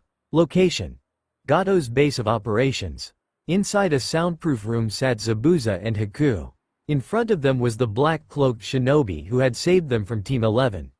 He took off his hood revealing pale blue hair and heterochromatic eyes of yellow and blue. He cut quite a diminutive figure, being even shorter and thinner than Haku. Despite his underwhelming appearance, Zabuza was giving him his full attention, which showed this man's importance. "Why did she send you, Hanako? I didn't think that you of all people would be following us on this mission. Does she trust me so little?" Zabuza was extremely aggressive with his words, which surprised even Haku. There was a hint of bitterness in his tone and his fists were clenched. He almost looked like a petulant child. "I do not pretend to understand the reasoning behind Mizukage-sama's decisions," he replied, emphasizing Mizukage-sama and looking pointedly at Zabuza. But she wanted me to monitor you discreetly on your mission and help you if there was any life-threatening situation. I think you'll agree when I say you were in such a position today." Zabuza said nothing to refute Hanako. He knew that if it wasn't for Hanako both him and Haku would have died. "I was also assigned here because of another reason." At this Zabuza looked at Hanako sharply. Haku, who had been quiet until now, finally spoke. "Does this have to do with recent events in the village?" Hanako glanced at Haku briefly before nodding. "Indeed, you are correct. After the Civil War, this is the first time Kirigakure has fully regained its strength. The Kirigakure Chunin competition showed us some excellent talent and we're investing more on the young upcoming ninja. It is time for us to expand and develop operations beyond our sovereign borders. Nami no Kuni is a good start." At this Haku was confused. A start for what? Hanako smiled. "To monitor and spy on the Land of Fire. During the war we lost a lot of information sources. This cannot be allowed to continue and Mizukage-sama wants us to learn more about the strength Konoha wields. That's one objective." Whilst Haku as a Chunin didn't know much, Zabuza was privy to a lot of information. Up until now he was unaffected by Hanako's words, but now even he was surprised. "There's another objective? To form a forward base. Mizukage-sama didn't tell you because this is not strictly part of your mission, but in the light of recent events." Hanako awkwardly looked at Zabuza, whose expression had turned ugly, before sighing. "You can take this up with her. I simply follow orders." Haku looked at her sensei warily, before changing the subject. "Hanako-sama, why Nami no Kuni in particular and what do you mean by forward base? Isn't this very aggressive from us?" Hanako looked at Haku thankfully, before explaining. "As you know, Nami no Kuni is just a few miles east of the Land of Fire's east coast border. And further east from Nami no Kuni is our very own Land of Water. So it's an important geographical position for us and for Konoha. You guys were hired by Gato to kill the bridge builder, but what you don't know is that Gato himself is under the payroll of the Water Daimyo." Ignoring the shock on Zabuza and Haku's faces he continued. "So really this is a mission whose client is the Land of Water, not a private business tycoon. What we want is for Gato to cut off all trade and communication between the Land of Fire and Nami no Kuni. Konoha will naturally approach Gato, who will agree to trade with them along with some restrictions. Because he controls all movement into and out of Nami no Kuni, it will be easy for Kiri Ninja and other troops to enter Nami no Kuni and build a base in secret. Gato can control immigration from other countries, which allows for us to monitor for any spies that may enter the country. This is preparation in case there is conflict with Konoha in the future." As he finished his explanation he watched Zabuza carefully, who had calmed down midway through his explanation. "This is why the mission is so important. It is also why we must succeed, and more importantly without raising any suspicions." Zabuza scoffed. "It's too late for that. Yugao Izuki is not stupid. She'll figure out that Gato cannot hire a professional like you, which will lead her straight to Kirigakure. She might already have called for reinforcements. And that's why we will too. Another objective is to eliminate as many Konoha ninja as possible. I'm sure Mizukage-sama will be eager to send more people once she hears the silent death is all alone and unprotected outside Konoha." He smirked, before turning around and heading outside. "Recover quickly, Zabuza. Reinforcements should arrive within the week." Location: Tazuna's house. There was warm food for dinner which Naruto and Ryoga were inhaling heartily. Sakura and Yugao were eating at a more sedate pace. Tazuna, a young boy and a woman called Tsunami were also eating quietly. Zabuza should need some time to recover, so we need to prepare quickly before he returns. Sakura. She looked at Sakura. "Yes, Yugao-sensei?" Sakura made eye contact with Yugao, who replied, "I will teach you a new genjutsu that might just make the difference. It's a bit difficult, so I need you to give it your all."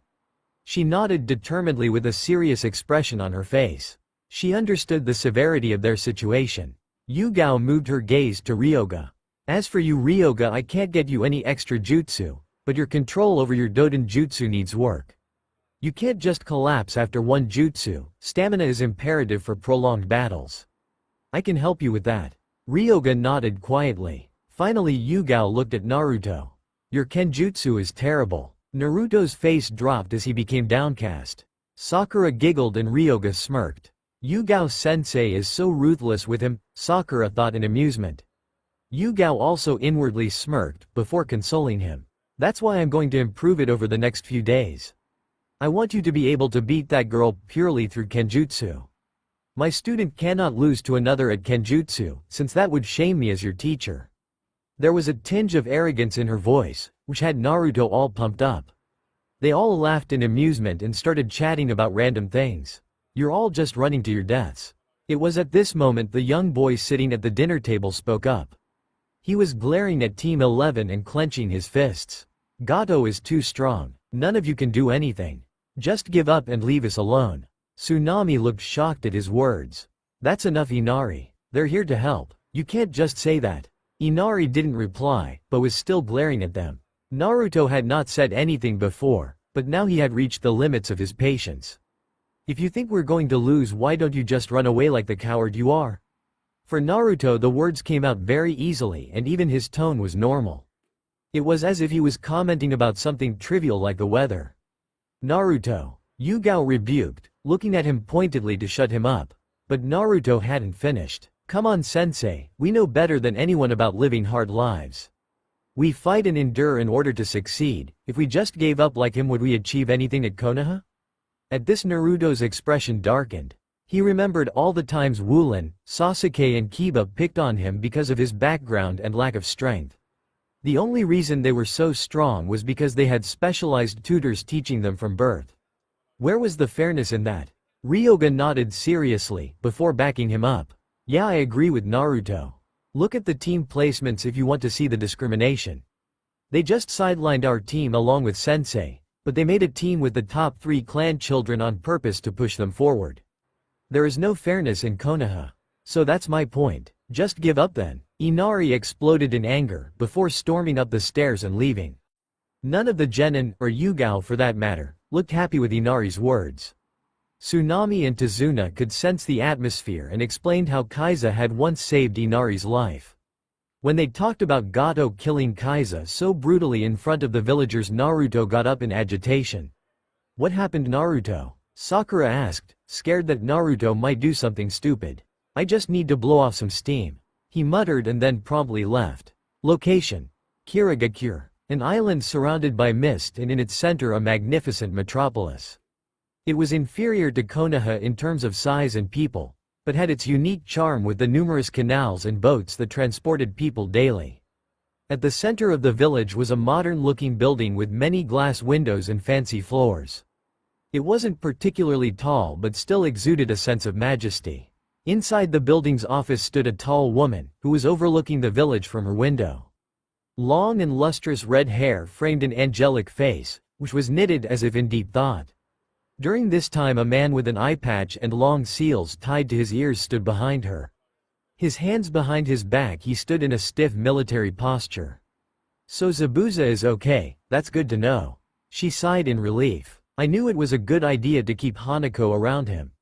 He's way too stubborn for his own good. The man behind her twitched slightly, but in the end said nothing. As for this silent death, why don't we honor her namesake and silence her permanently? Although it was phrased like a question, her murderous killing intent and tone signaled otherwise. Yes, Mizukage-sama, I agree. This will also allow Gato Shipping Corporation to take control of Nami no Kuni, which gives us a forward base of operations against Konoha. The women nodded absent-mindedly, still lost in thought, before continuing. The nearest team to Nami no Kuni? All teams are currently deep within our territory and the only ones outside the Land of Water are in the north towards the Land of Lightning. This is because of the Raikage's aggressive movements against us. They have to stay there in order to protect against any small attacks. So any backup could only come from here or from one of the orbiting teams near the western coast. But due to the long distance, they would only arrive on the final day of the bridge's construction.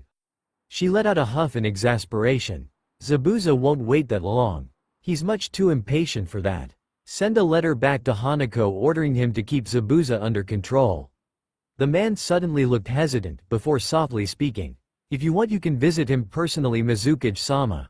Otherwise you can force him to return, since it has been 3 years since he came to Kirigakure. I can handle everything here in your absence. The woman started, looking at him in surprise before shaking her head. I'm the Mizukage, I can't just leave the village for personal reasons. Although I've solidified my position, there are still a few counselors and ninja I need to handle. They might flare up and act if I leave prematurely. If he's too stubborn to return, then it's his loss. Although her words were tough, her tone was weak and bitter. She clearly didn't feel the same way as her words suggested. The man sighed in response, before reluctantly speaking again. If that's the case, then why don't I just go Mei-sama? With my Byakugan it would be simpler, and I'm sure I can get there in time. As for any other shinobi, there is a Chunin team nearby that can help. Perhaps we can put more pressure on Yugao Izuki by holding her genin hostage? Mei looked visibly relieved by his words, finally allowing a smile to cross her face. Very well then, please go quickly. 7 days later. Location: Tazuna's house. I was worried Zabuza might attack in the last few days, but fortunately he didn't. Okay, let's get ready team, because this is the final day of construction. Gato will definitely act today, which means Zabuza will return, maybe even with backup. Yugao had put on the battle armor from her Anbu days, which the genin were seeing for the first time. Her long purple hair was tied into a ponytail instead of its usual free look. Naruto was the same as ever, with his green shirt and black shorts, his red hair shining in the morning mist with a sword slung across his back. Sakura had cut her hair so that it was slightly below her shoulders. She also sported some new black gloves that looked quite trendy. Ryoga was perhaps the most plain, wearing a normal brown shirt and black shorts. In fact, if it wasn't for his forehead protector and kunai pouch, he'd look like a normal civilian. Tazuna looked a little amused. You guys sure are a colorful group of ninja. Purple, red, pink and brown. Are all shinobi teams this flashy? Team 11, Yugao included, looked quite abashed at his words. It was Naruto who finally grinned. No, it's just us. Why? Because we're the best. Everyone started laughing. Inari was looking at them with a conflicted expression. In his hand he clenched a picture, one of him and a young man that smiled just like Naruto. Sensei, I've added the security measures in case anything happens to them. Naruto approached Yugao and reported. She nodded and looked at Naruto curiously.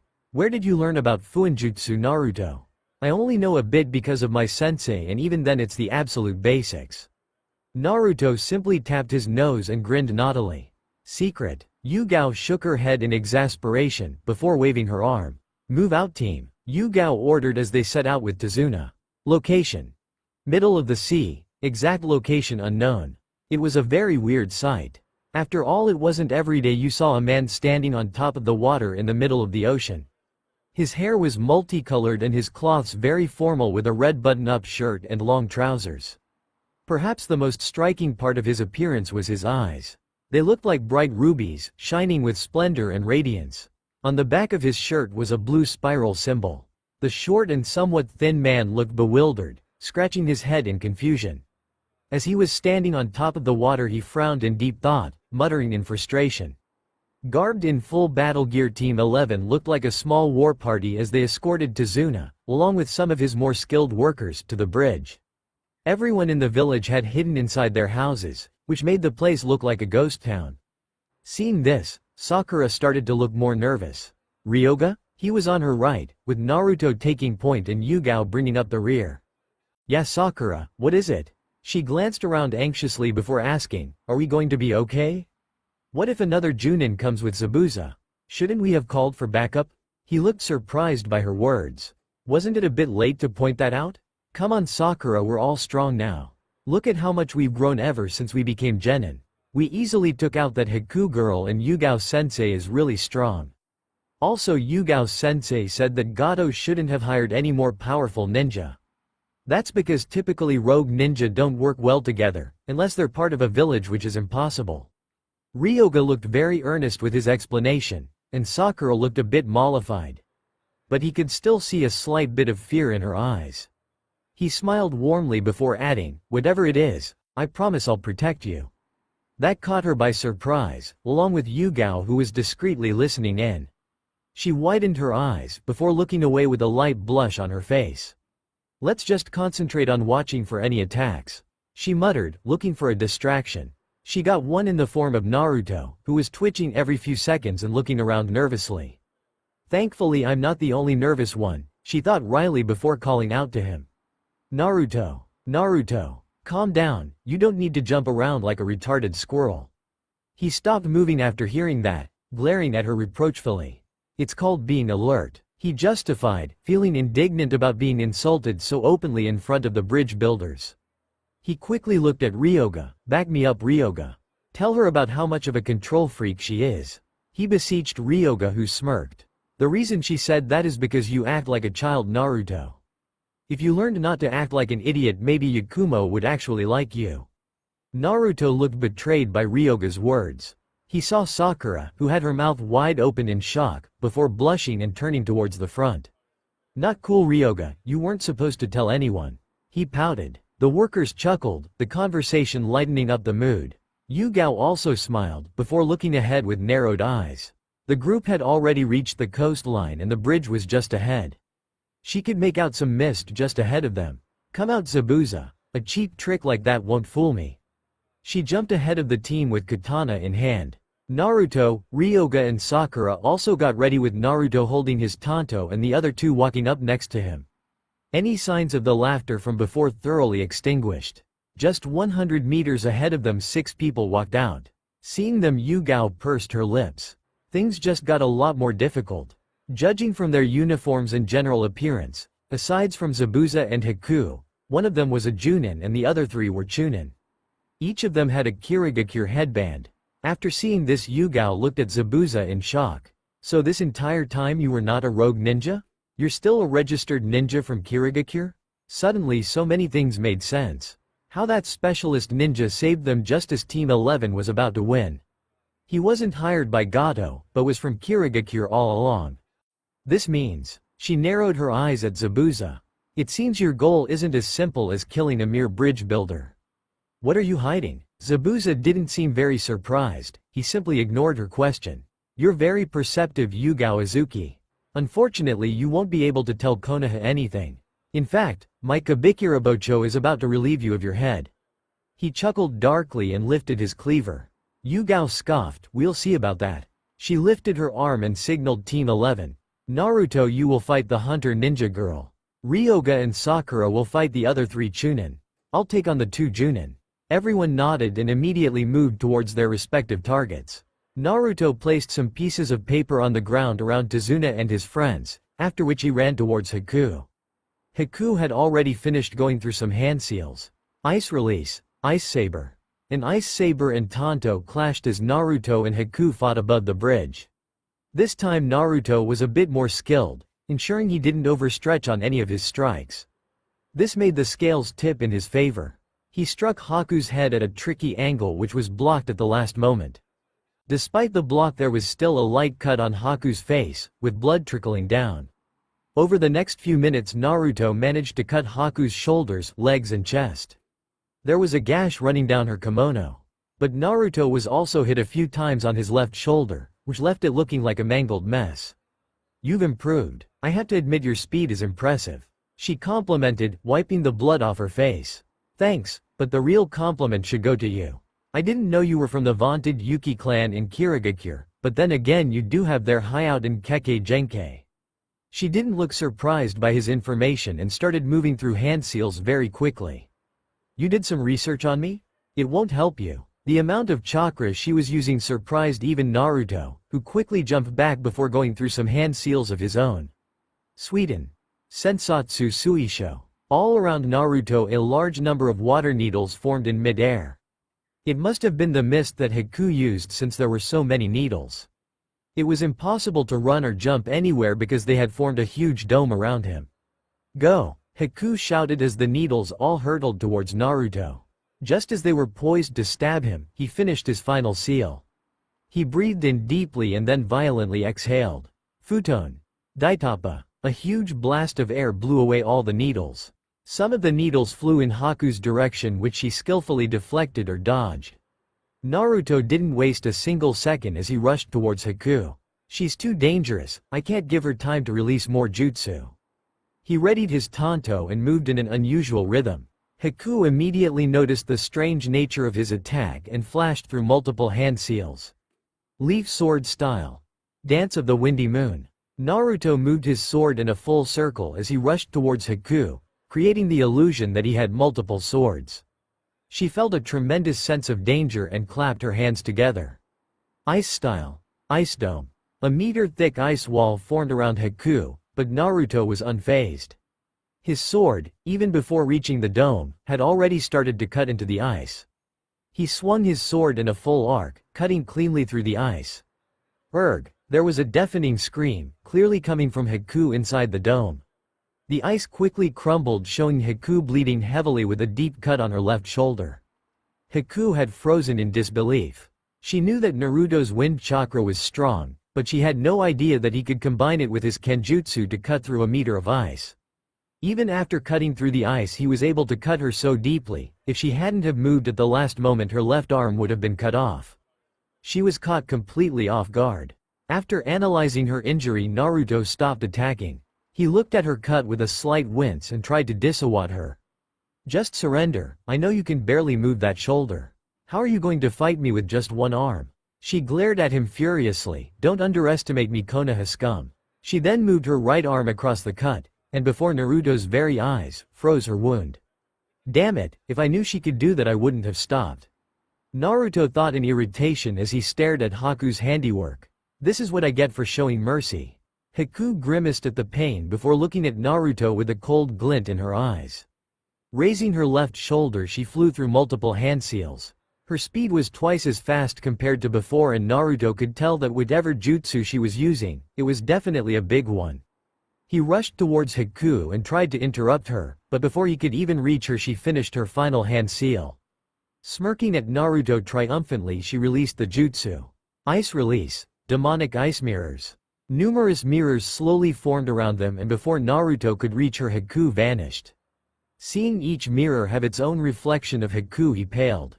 Oh, crap. Ryoga and Sakura. Sakura, I'll take point. You back me up alright? Ryoga nudged Sakura, who nodded with a solemn look on her face. She knew the three Chunin in front of them would be no pushovers. The fact that they were from Kirigakure further increased her vigilance. The three Chunin similarly looked tense. The one in the middle stepped forward. He had bright yellow hair and was the tallest of the three. He started commanding the others. Niji, prepare your ninjutsu for Plan C. Yanji, you'll provide tactical support. I'll fight the boy. The other two nodded, with the one on the left forming hand seals and the other readying a kunai. Ryoga and the yellow-haired man ran towards each other, eventually meeting in the middle with a flurry of punches and kicks. Despite Ryoga's specialization in ninjutsu, he still gave a lot of time to his taijutsu, which showed with his speed and power. However, his opponent had a strange fighting style. Instead of using his hands to fight, he was solely fighting with his legs. Even with blocking Ryoga's punches, he would use his legs. Ryoga quickly flicked several shuriken towards the man's upper body before aiming a low kick towards his legs. In response, the yellow-haired man ducked before winding up his leg in a circle. Just before Ryoga reached him, he attacked. Collier shot. The momentum created by the winded-up kick was immense, and the collision sent Ryoga flying back. This created a 50 meters gap between the Kirigakure ninja and Team 11's duo. Grimacing in pain, Ryoga held his throbbing right leg and shouted at the yellow-haired man. Are your legs made of steel or something? His opponent's two teammates smirked before the one on the left bragged, Brother Sanji has the strongest kicking taijutsu style in the elemental nations. There's no way you'll be able to beat him in a straight-up taijutsu battle. He laughed before finishing his hand seals and leaning forward. Kaden. Gukaku no Jutsu. He opened his mouth and a huge fireball was released. It headed straight towards Ryoga, but before it was anywhere near him, Ryoga released his jutsu. Doden. Doroku Gashi. A meter-thick wall appeared before Ryoga and Sakura. The fireball hit the earth wall, creating a huge explosion as it destroyed the earth wall. The fireball was also extinguished in the process, and Ryoga quickly grabbed Sakura. Move quickly. Ryoga's words almost proved prophetic as a leg burst from the ground just below the place Sakura was standing previously. Sakura snarled in anger and went through several hand seals. Megan. Narukumi no Jutsu. Sanji, who had just burst from the ground, looked around in confusion as his surroundings turned into darkness. It was only for a split second, after which he was in a jail with a metal mask over his face. He started in shock before formed a hand sign. Kai. Meanwhile, Ryoga had reached Sanji and was about to stab him when he was blocked by the third Chunin, Yanji.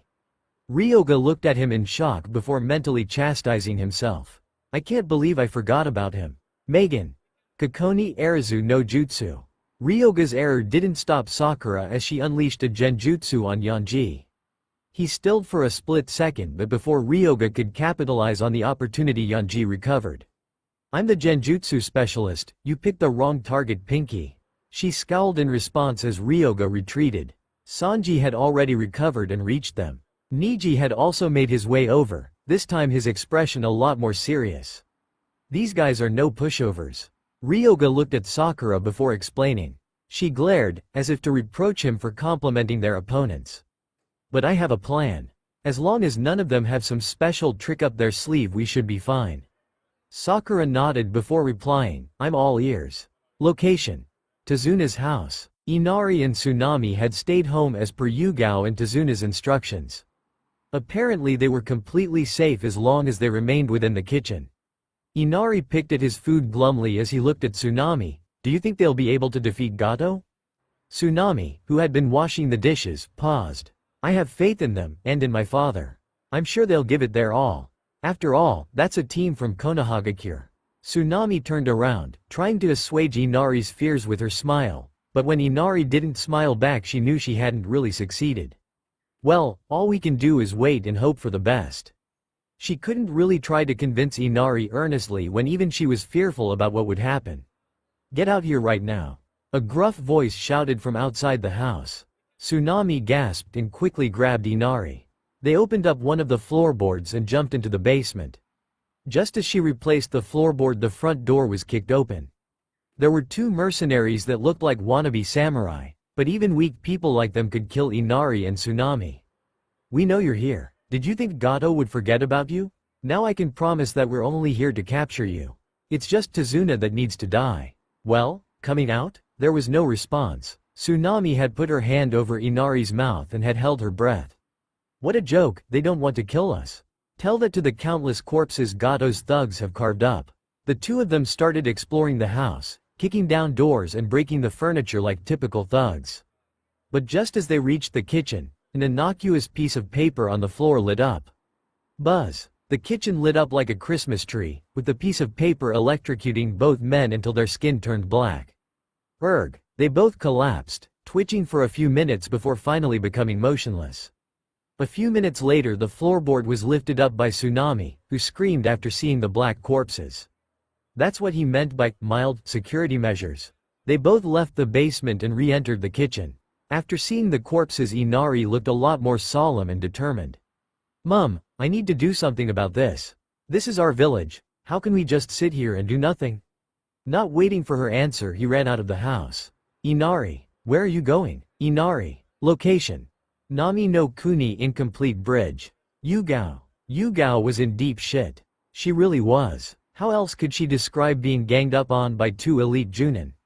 What's worse was that they had tailored their strategy towards her, and she didn't even know anything about the other Junin.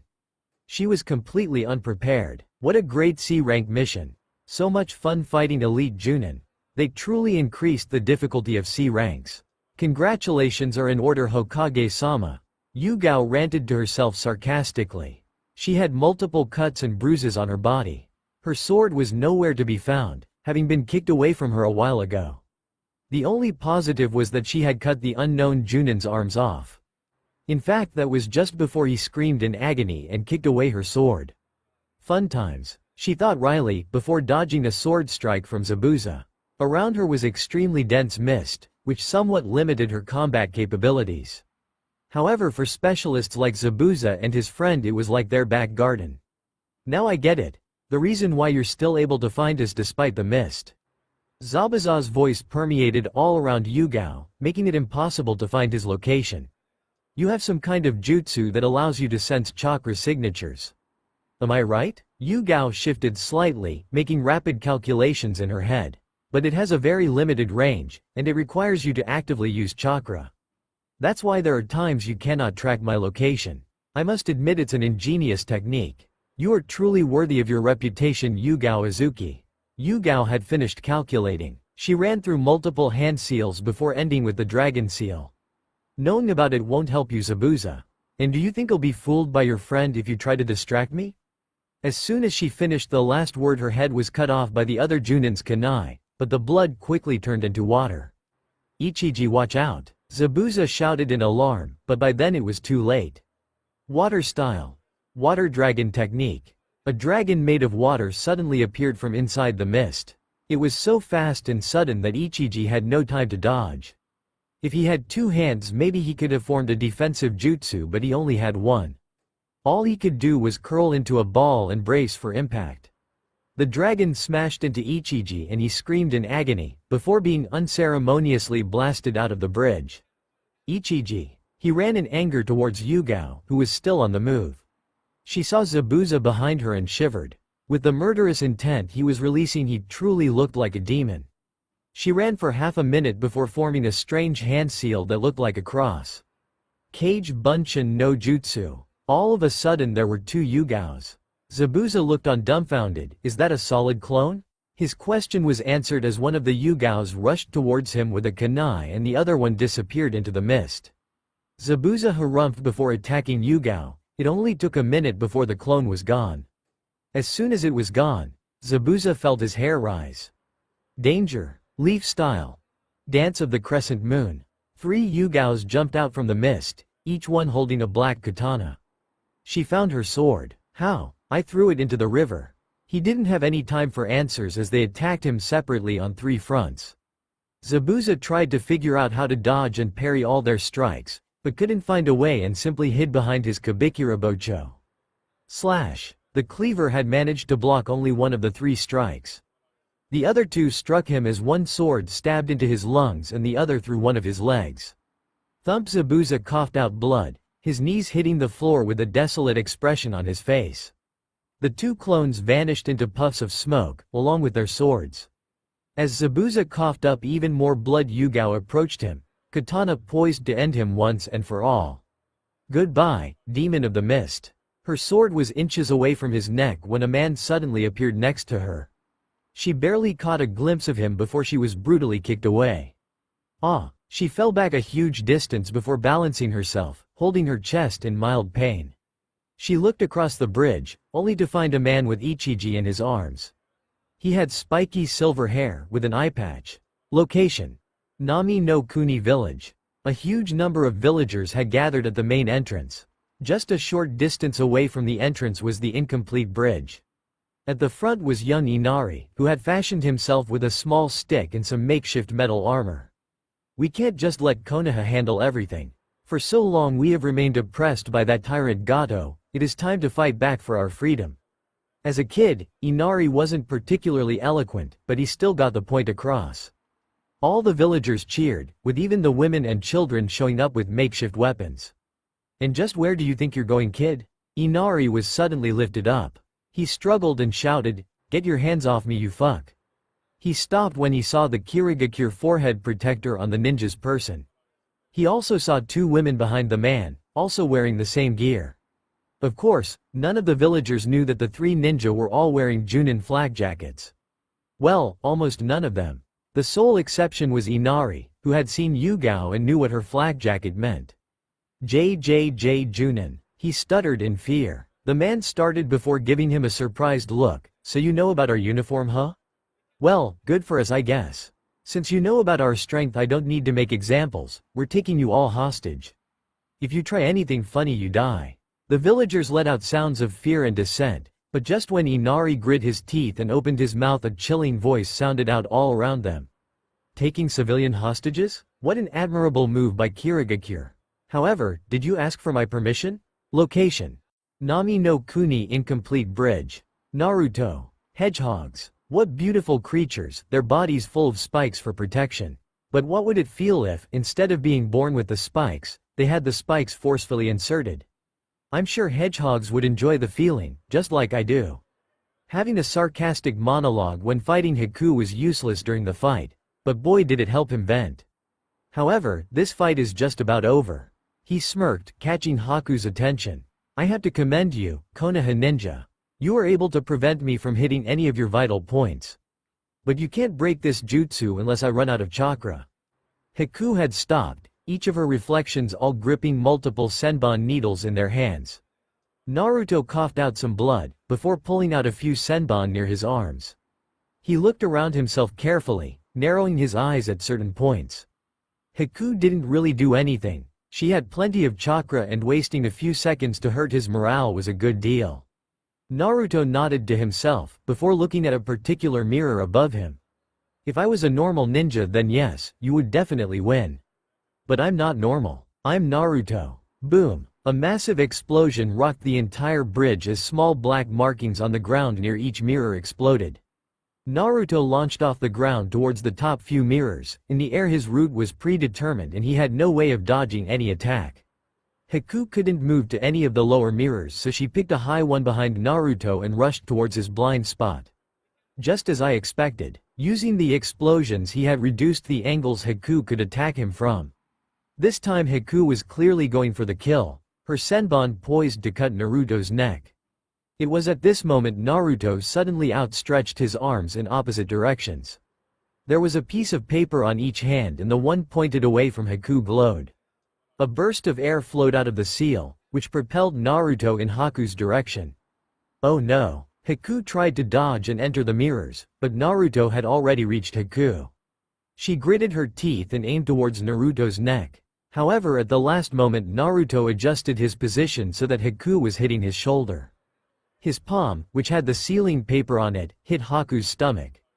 Poochie! A steady stream of blood fell from Naruto's shoulder, but on the other side Haku had stopped moving.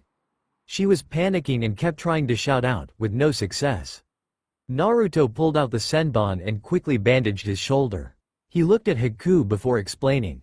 It's called the paralysis seal, and it won't let you move at all for the next 5 minutes. Haku was motionless and gave no response to his explanation.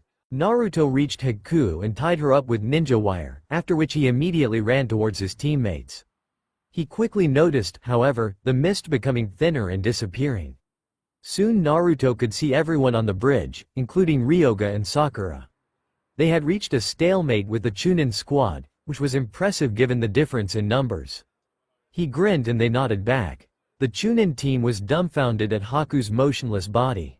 Naruto smirked and was just about to make them surrender, but he was interrupted by a voice. Konoha ninja, lay down your weapons. If you refuse I will kill your Jonin squad leader. Sakura gasped before shouting, Yugao-sensei. Naruto and Ryoga froze in shock, having no idea on what to do. In front of them a man with an eye patch, who had Yugao tied up at his feet. Next to him was the one-armed Ichiji helping a bandaged Zabuza. Zabuza looked across the bridge casually, but when his eyes fell on Haku's prone form he widened his eyes. Haku, Naruto, noticing this, had a brainwave. He held a kunai to Haku's neck. If you kill Yugao-sensei, I'll kill this girl. A Kekkei Genkei is precious even in Kirigakure, right? Unlike Zabuza, who was emanating demonic killing intent, the eye-patch-wearing man was quite tranquil. He gave Naruto an amused look, before replying. My name is Ao, the right-hand man of the Godem Mizukage. This mission is far more important than the life of a small Chunin, no matter how talented she is. You are a simple genin, I could kill you with a snap of my fingers. And right now I'm holding your sensei hostage, who is a famous Anbu captain. Nice try kid, but you have no cards to play here. Naruto trembled in fear, before lowering the shaking kunai from Haku. Just when he was about to surrender, Ao tensed and pulled out a kunai. A split second later he was sent flying down the bridge. Taking his place was a man with multicolored flaming hair, his flaming fists outstretched. Ichiji reacted immediately, throwing some shuriken and aiming a kunai at the man's skull. In response the man pointed a finger at him. Flame spear. From his finger a large spear of fire coalesced. It stretched longer and blocked all the weapons, eventually stabbing through Ichiji's heart. He vomited blood before collapsing with his eyes completely blank. Seeing this, Ao growled angrily. Who are you? Why are you interfering with Kirigakure business? For killing a Kirigakure Junin you will be chased to the ends of the earth. The man only smirked in reply, looking amused by Ao's threat. He waved his arms and on the bridge appeared 3 more bodies, each one having a Kirigakure headband. So, now can we talk terms? So, now can we talk terms? Ao's face was pale, his fists clenched in anger. An unknown ninja had not only killed Ichiji effortlessly, but also captured 3 Junin serving under Ao. Who is this guy? There's no way a ninja of his strength is simply unknown in the world. And yet here he was. Ao had full access to all intelligence reports in Kiri, which had been memorized of course, but he could still not recognize the ninja in front of him.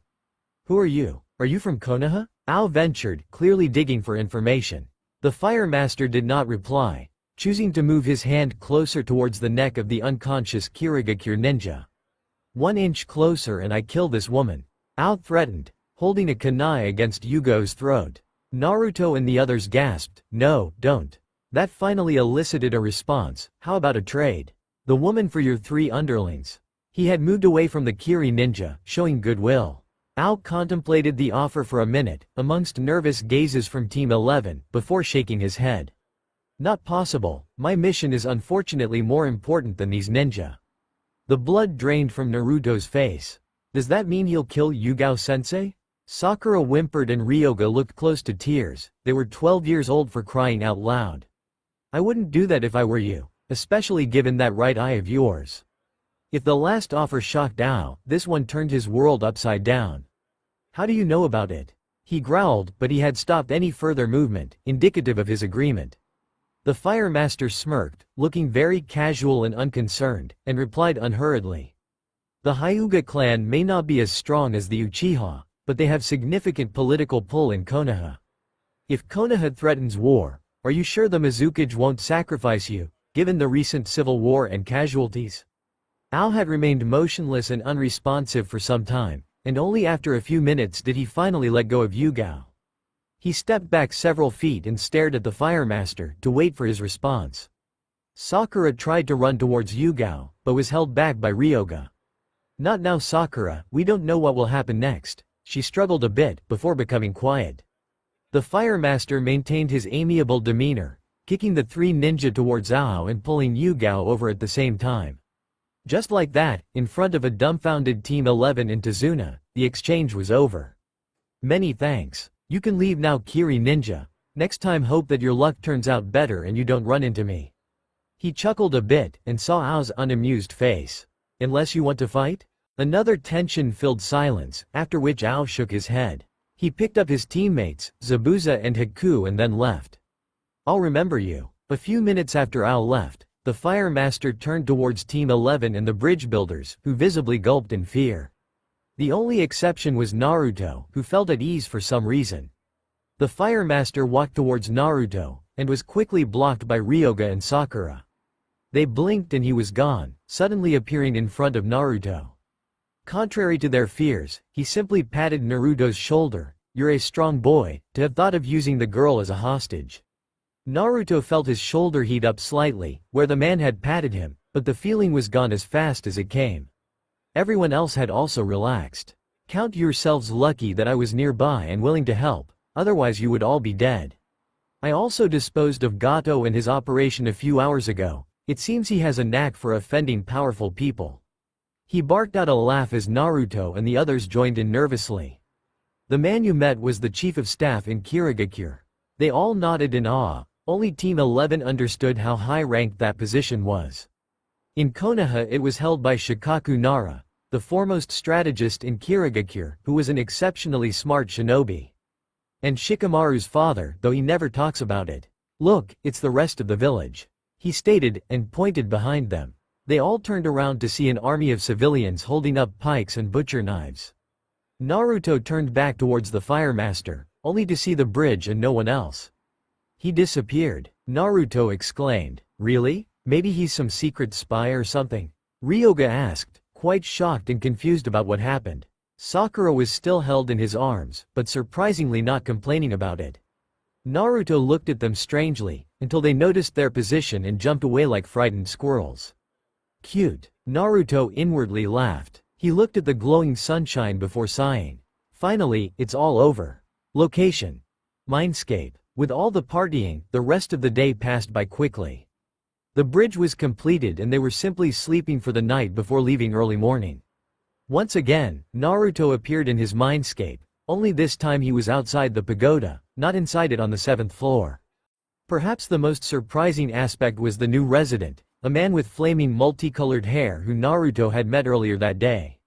"What? How did you get here?" Naruto jumped in shock. The man laughed. "Easy there. Why don't you calm down and let me explain? If you know this place you must know about our village and the Uzumaki clan?" Naruto froze, his mouth wide open in shock, then walked up to the man. "You're an Uzumaki? Like me?" "Yes, my name is Ace, and I am known as the Fire Moss." "You're one of the 9 masters? That's awesome." Naruto interrupted Ace, screaming into the man's ears. He winced, rubbing his head, and then slapped Naruto around the head. "OWWWW. No interrupting, squirt. Now, like I said, I am the Fire Master. Normally initiation happens in the village." "We have a village? How did—" "Oh," Naruto rubbed his head again, and looked pitifully at the smug-faced Ace. "What did I say about interrupting? I'm only allowed to tell you a little bit for security reasons. Needless to say you can't tell anyone, including your friends, about this. Understand?" Naruto nodded repeatedly, looking like a kicked puppy. Ace sighed in relief. "Moving on, we have a custom known as bloodline initiation.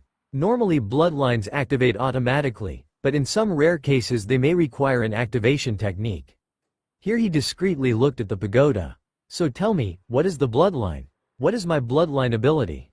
Naruto looked like a hyperactive 5-year-old, jumping around like he won the lottery. Ace groaned, rubbing his temples. He analyzed Naruto a little bit, and then shook his head. "I don't know. It's random and varies from person to person.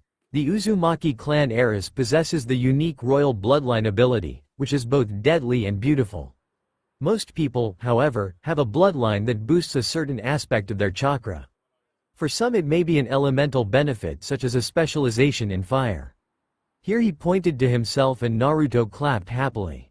"Or it could be other things. For example, there is a kunoichi your age who is exceptionally gifted in yin chakra, so her genjutsu is already reaching Jonin level." Unnoticed by Naruto, there was a slight grimace on his face when he mentioned her. Naruto gaped. "That's better than Yakumo." Needless to say, Yakumo was Naruto's idol in terms of genjutsu. To realize that there was a girl more talented than her was an earth-shattering revelation. "For your bloodline I have no clue, but I can guess that it may enhance your chakra density. It does that for all people. You have increased longevity and vitality as per usual, but now you're likely to become more attuned to chakra, which manifests in the form of a chakra's sensory ability." Naruto scratched his head in confusion. "So you're saying I'm a sensory-type ninja and I have some cool chakra bloodline thingy?" Ace facepalmed. "This is the future of our clan? What is the world coming to?" "Yes, I used a fuinjutsu technique to remove the seal placed on your body. Don't get, it's only a seal on bloodlines. So it won't affect your fighting ability at all in terms of chakra reserves or control. Right now it's like an extra jutsu you'll have at your disposal." Naruto slumped in disappointment. "That's it? So the bloodline gives me nothing right now? You've reached the 7th floor of the pagoda, right?" Naruto nodded, quite proud of his achievement. "Trash." Naruto gaped. "What do you mean trash? That's great progress." Ace scoffed, before looking at Naruto with disdain. "The Uzumaki heiress is already at the 16th level, and she is just a year older than you. That's real talent." Ace looked into the distance, lost in thought, before he waved his hand dismissively. "Okay, I told you what I need to, I'm going. Try not to end up as a failure. Remember to keep yourself safe, you may not be lucky next time and I won't be there. Don't die." Naruto's face, which started with depression, eventually ended with a death glare. Before he could talk back, he was unceremoniously kicked out of his mindscape.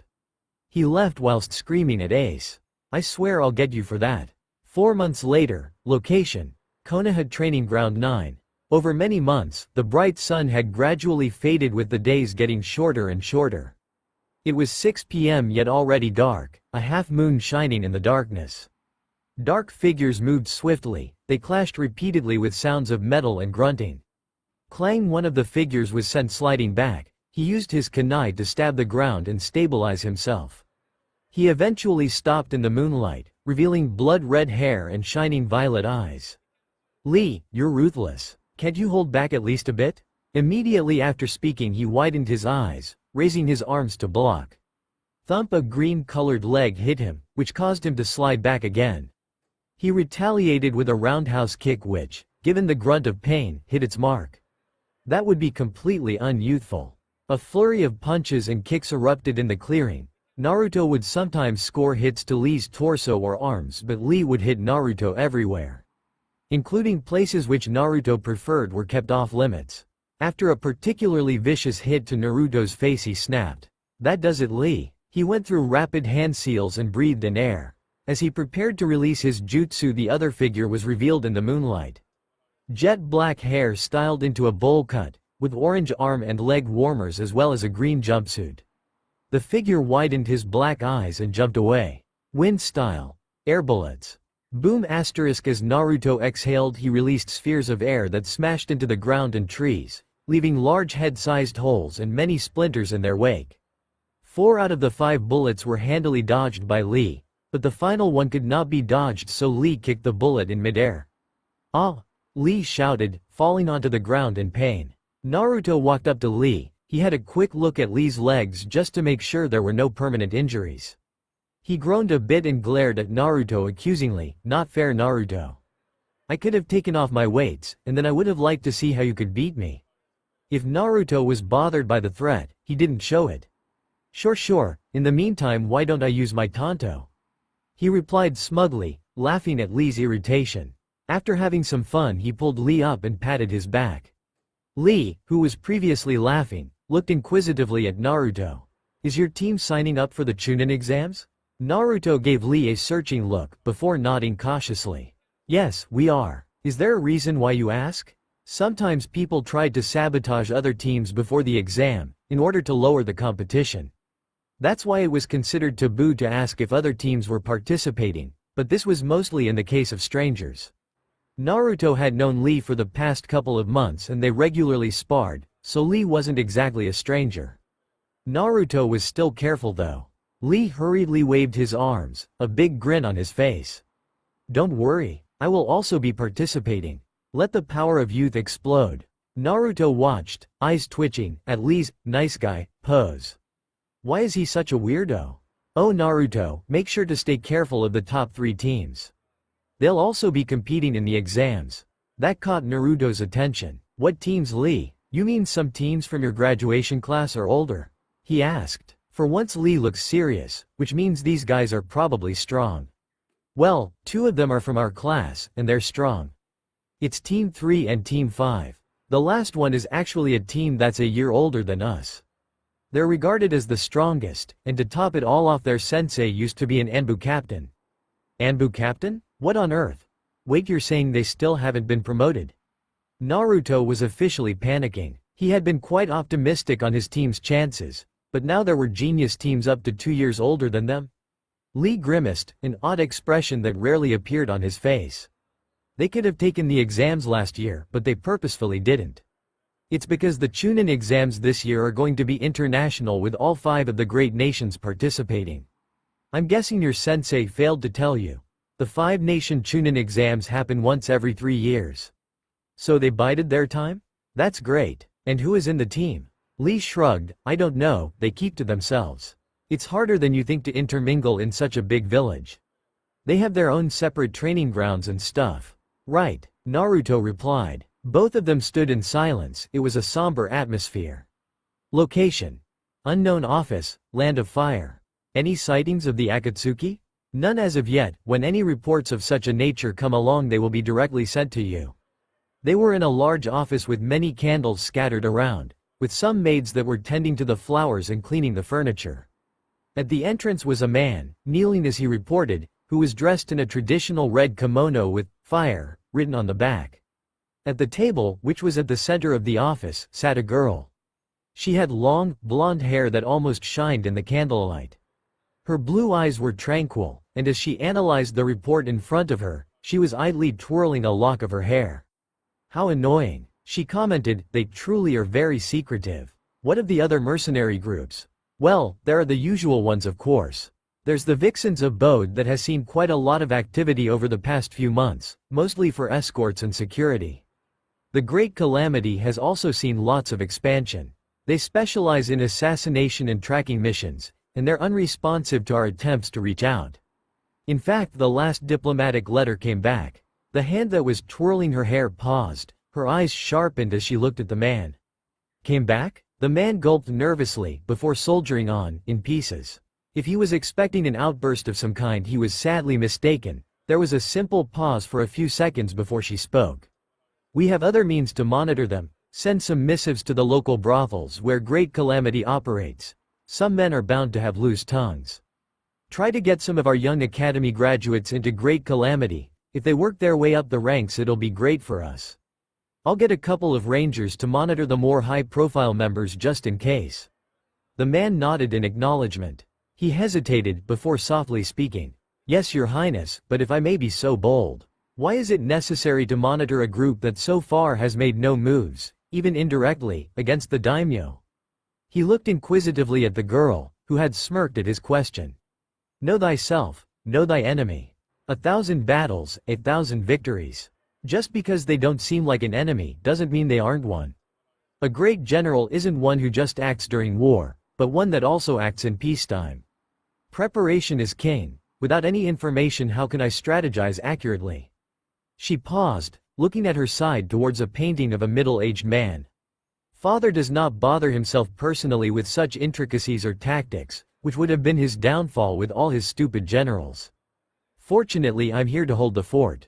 She turned back, standing up as she spoke. Any other news? She patted her kimono, which was royal blue with golden trimmings, and had started to walk towards the exit.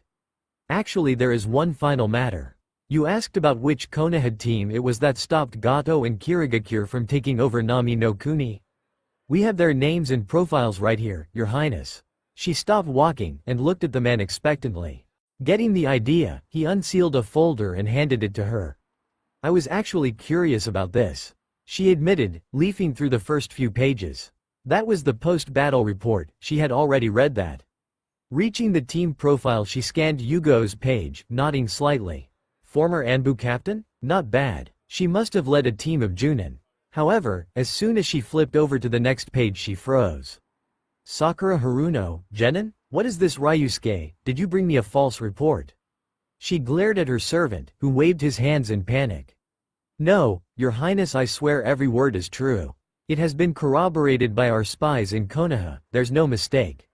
She frowned. It's all true? This girl is 12 years old, for God's sake. How on earth did 3 genin take out 4 chunin? The girl carefully examined the report. Although the details of the battle were sparse, it was enough to get a general idea. After a few minutes of general analysis, she quickly scanned the remaining genin's profiles.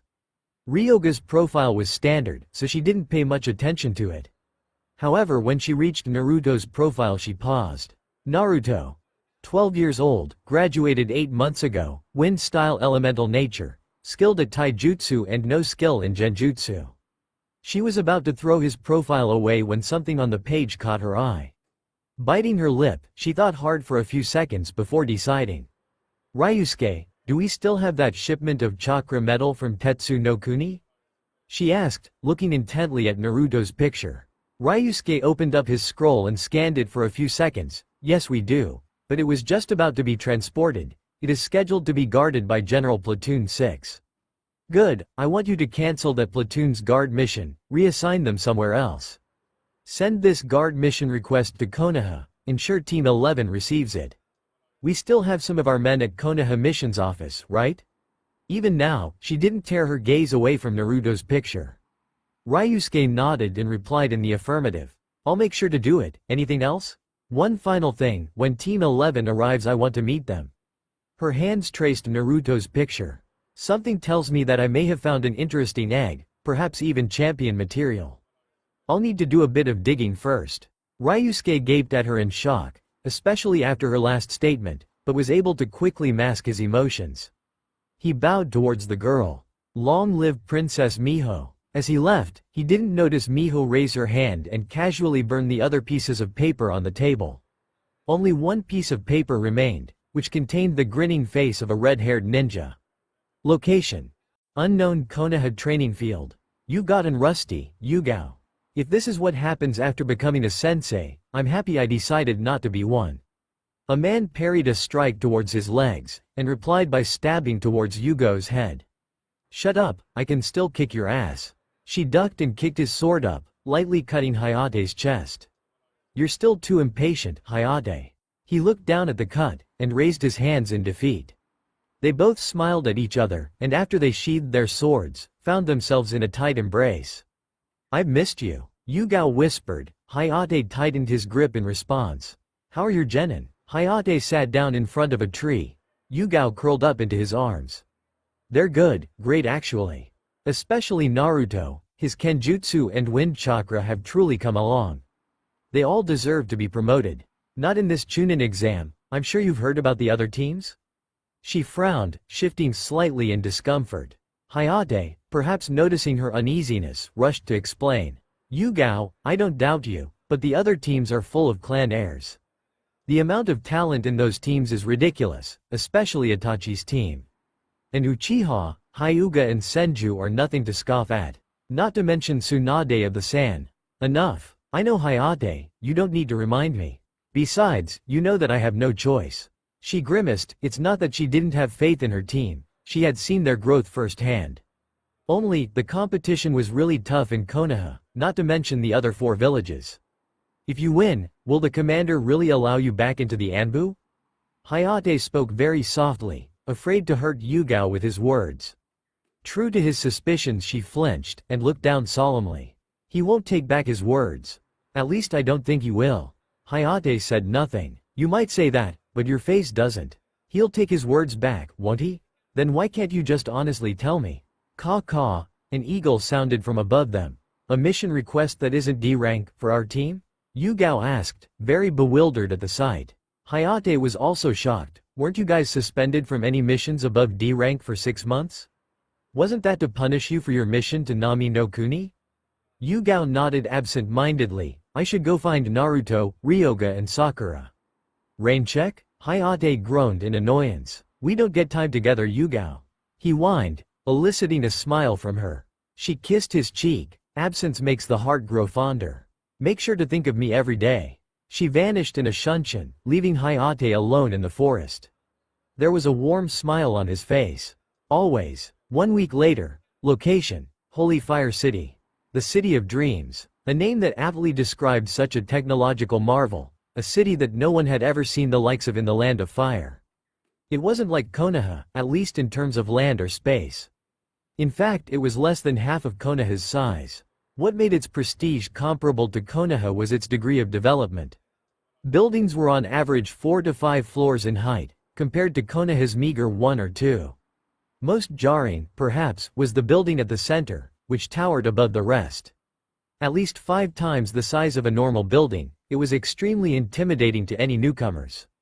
Or at least, it was to Naruto as he entered Holy Fire City alongside Sakura, Ryoga and Yugao. "Whoa, the buildings are so tall. This place is even cooler than Konoha," Naruto exclaimed, excitement evident in his tone. Ryoga, who looked quite stunned, nodded dumbly. "You guys haven't been here before? My dad brought me here a couple of years ago. The most amazing thing about this place isn't the buildings, it's the streets."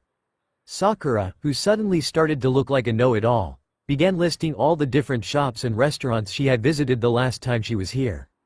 If she thought that she would get any attention, she was sadly mistaken. "What is our mission, sensei?" Ryoga asked, cutting off Sakura's diatribe. Yugao glanced at Sakura, who had turned sullen, and then spoke. "Our job is to guard a shipment of chakra metal as it is transported back to Konoha. I don't know why we were given this, since the Fire Palace troops normally handle these kinds of missions. We're supposed to meet up with a man named Ryusuke, who is the princess's secretary.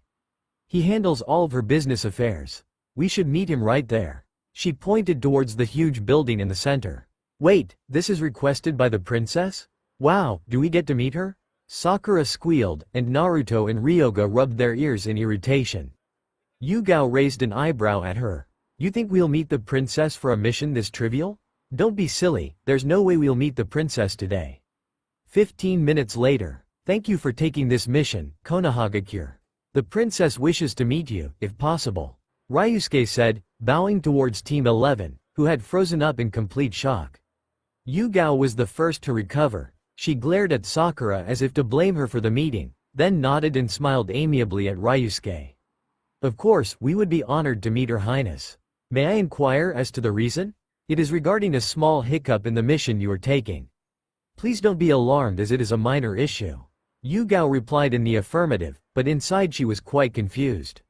What kind of mistake would be made for a simple C-rank mission, especially by the princess?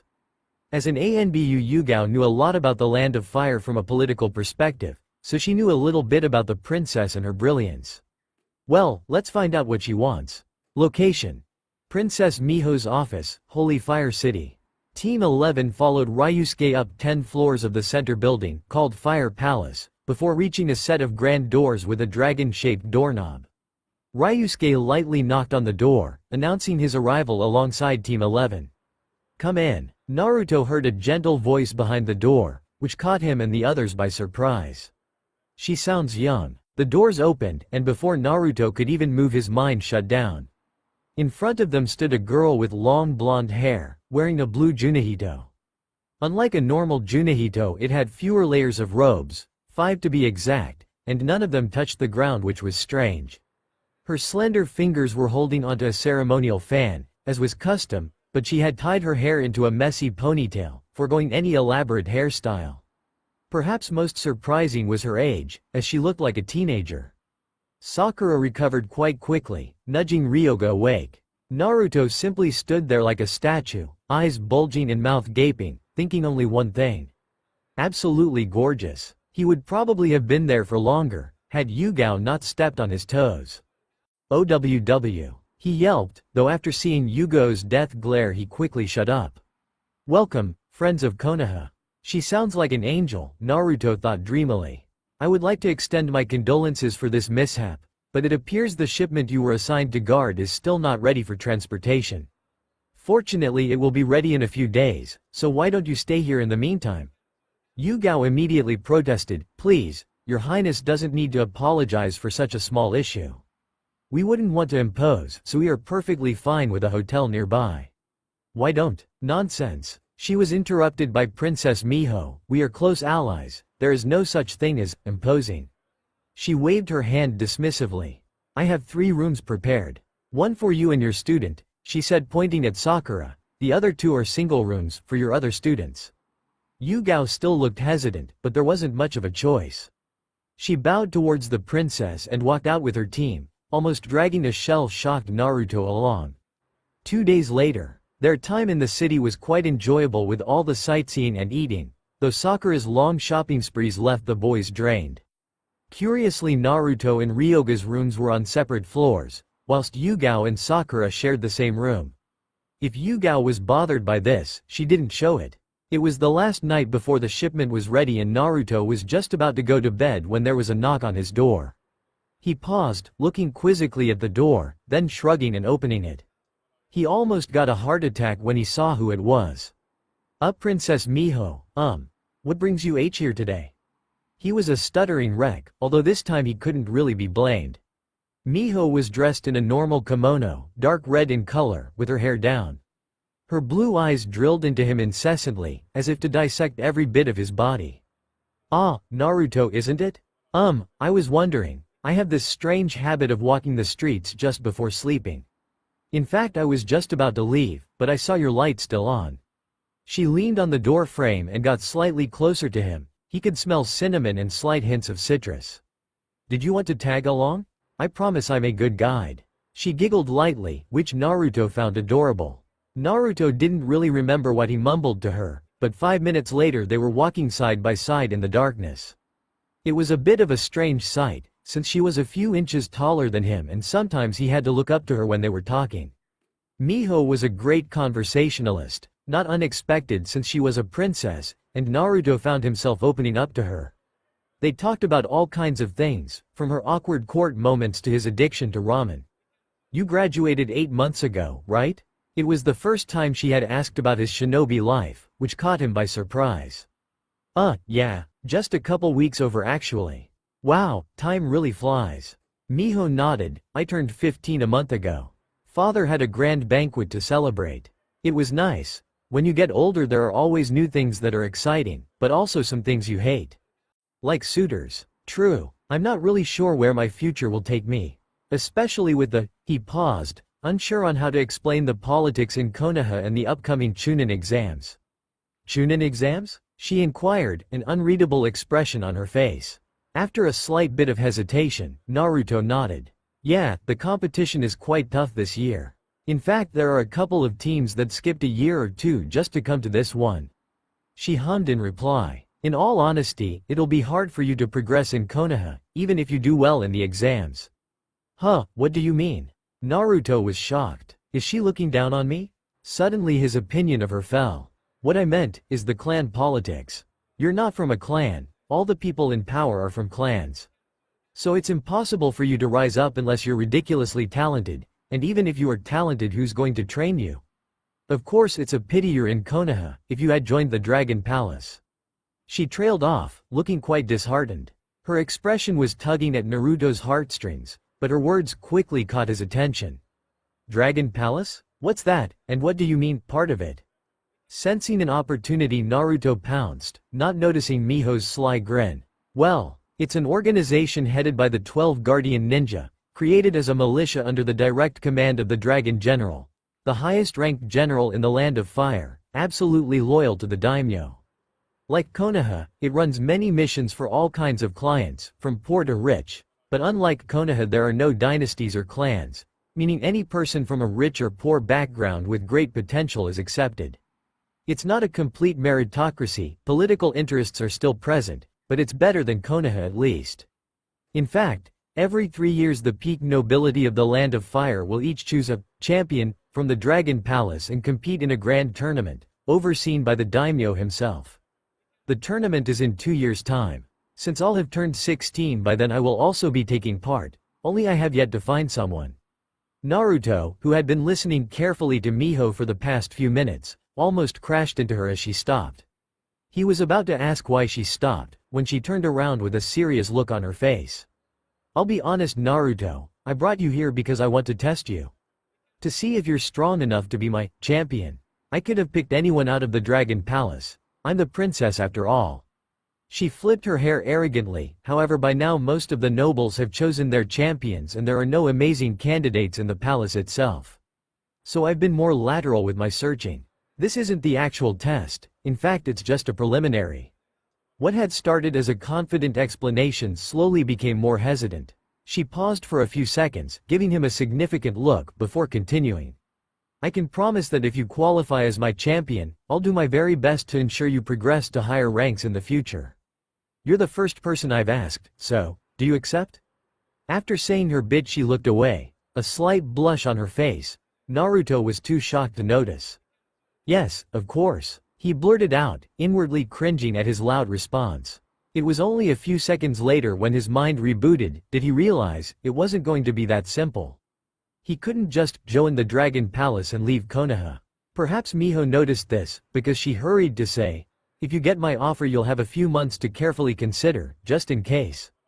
There was a slight pause, both of them staring at each other, before they blushed and looked away. Miho cleared her throat. Come out, Aizen. A brown-haired boy with a sword appeared in front of them. He was wearing rectangular spectacles with a smile on his face. Miho looked at Naruto. You'll fight him. If you do well then, depending on how you do in the Chunin exams, you'll pass. Naruto looked at Aizen for a second, and then nodded in acknowledgement.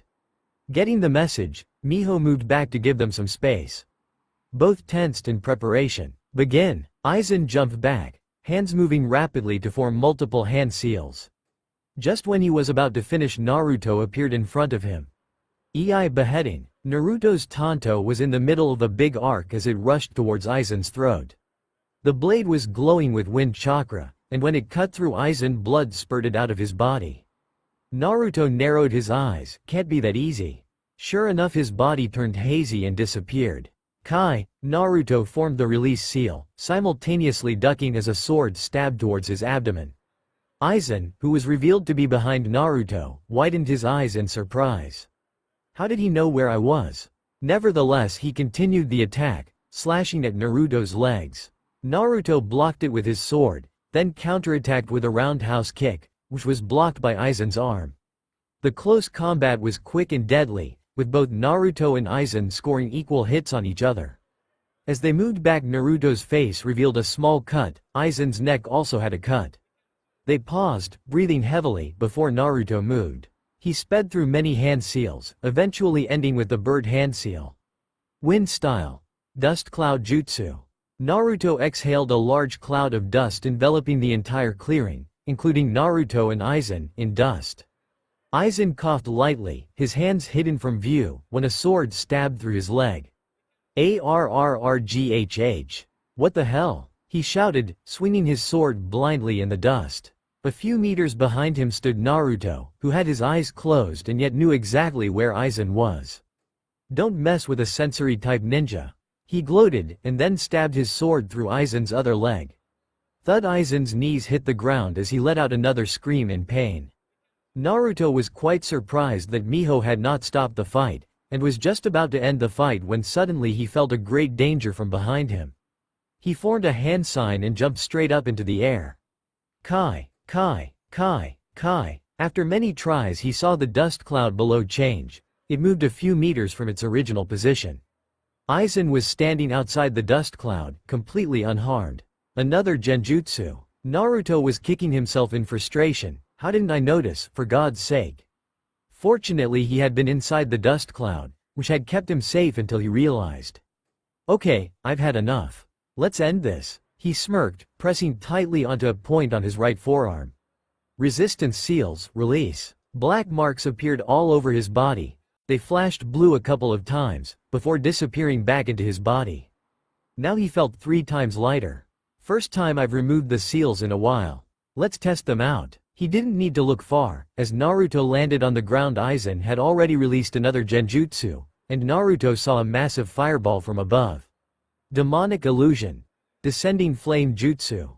Kai, Kai, Kai, Kai. Oh, there we go. Why is it so damn difficult to get rid of them? Naruto didn't pay much attention to it. He was too engrossed in his improved speed as he raced towards Aizen. Iaido. Lion Song. He sheathed his sword, seeing Aizen's chest spurt blood as he fell. He pumped his fists in excitement. Yes, I rule. However, just when he was going to look for Miho, he felt someone hit his head from behind. His vision turned blurry, and before he lost consciousness he saw a smiling brown-haired boy. Better luck next time. 30 minutes later. Location. Naruto's room, Fire Palace. It was still dark outside. Naruto's room had a few scented candles, the room smelling of cinnamon and citrus. He was sleeping quite contently when a hand on his shoulder gently shook him awake. He groaned. As he got up he rubbed the back of his head, grimacing in pain. Noticing his surroundings he tried to remember everything. What happened? You lost. A soft voice sounded from behind him. He turned around, only to see a stern Miho wearing the same kimono from before. He looked down in shame. Sorry, I was careless. I didn't think he'd layer another genjutsu on top of the fireball one. There was no reply, simply silence. This continued for a couple of minutes until Naruto couldn't stand it anymore. Does this mean you're going to find someone else? Do you want me to? A hint of accusation was in her voice. Naruto shook his head. Of course not, but I lost, didn't I? She scoffed. Did I ever say you had to win? Naruto looked at her in shock. Wait a second, does this mean you just about pass, I guess? Yes. Naruto whooped in joy. Miho looked a bit irritated by his volume, though she had a small smile on her face. Listen to me, idiot. Naruto quickly stopped screaming, looking like a kicked puppy. He's so cute. Her traitorous heart was gushing, but in the end her rational mind took over. I picked Aizen because of his genjutsu prowess. I knew that it was your weakness from the beginning. This is to give you a lesson. Never be overconfident in your abilities. I saw you when you released those weird seals on your body. You didn't even pay attention to what Aizen was doing. Granted, you were really quick and your speed is incredible, but you still had weaknesses which Aizen easily exploited. That was the most disappointing part. Pausing her tirade, she saw that despite his sadness, Naruto still gave her his full attention and respect. Sighing in relief, as she didn't want a stupid champion, she continued, for the Chunin exams, try to improve your genjutsu, and improve your brain. If ignorant both of your enemy and yourself, you are certain to be in peril. Learn to strategize, otherwise you'll never become a Chunin, let alone a Junin. I will, I promise.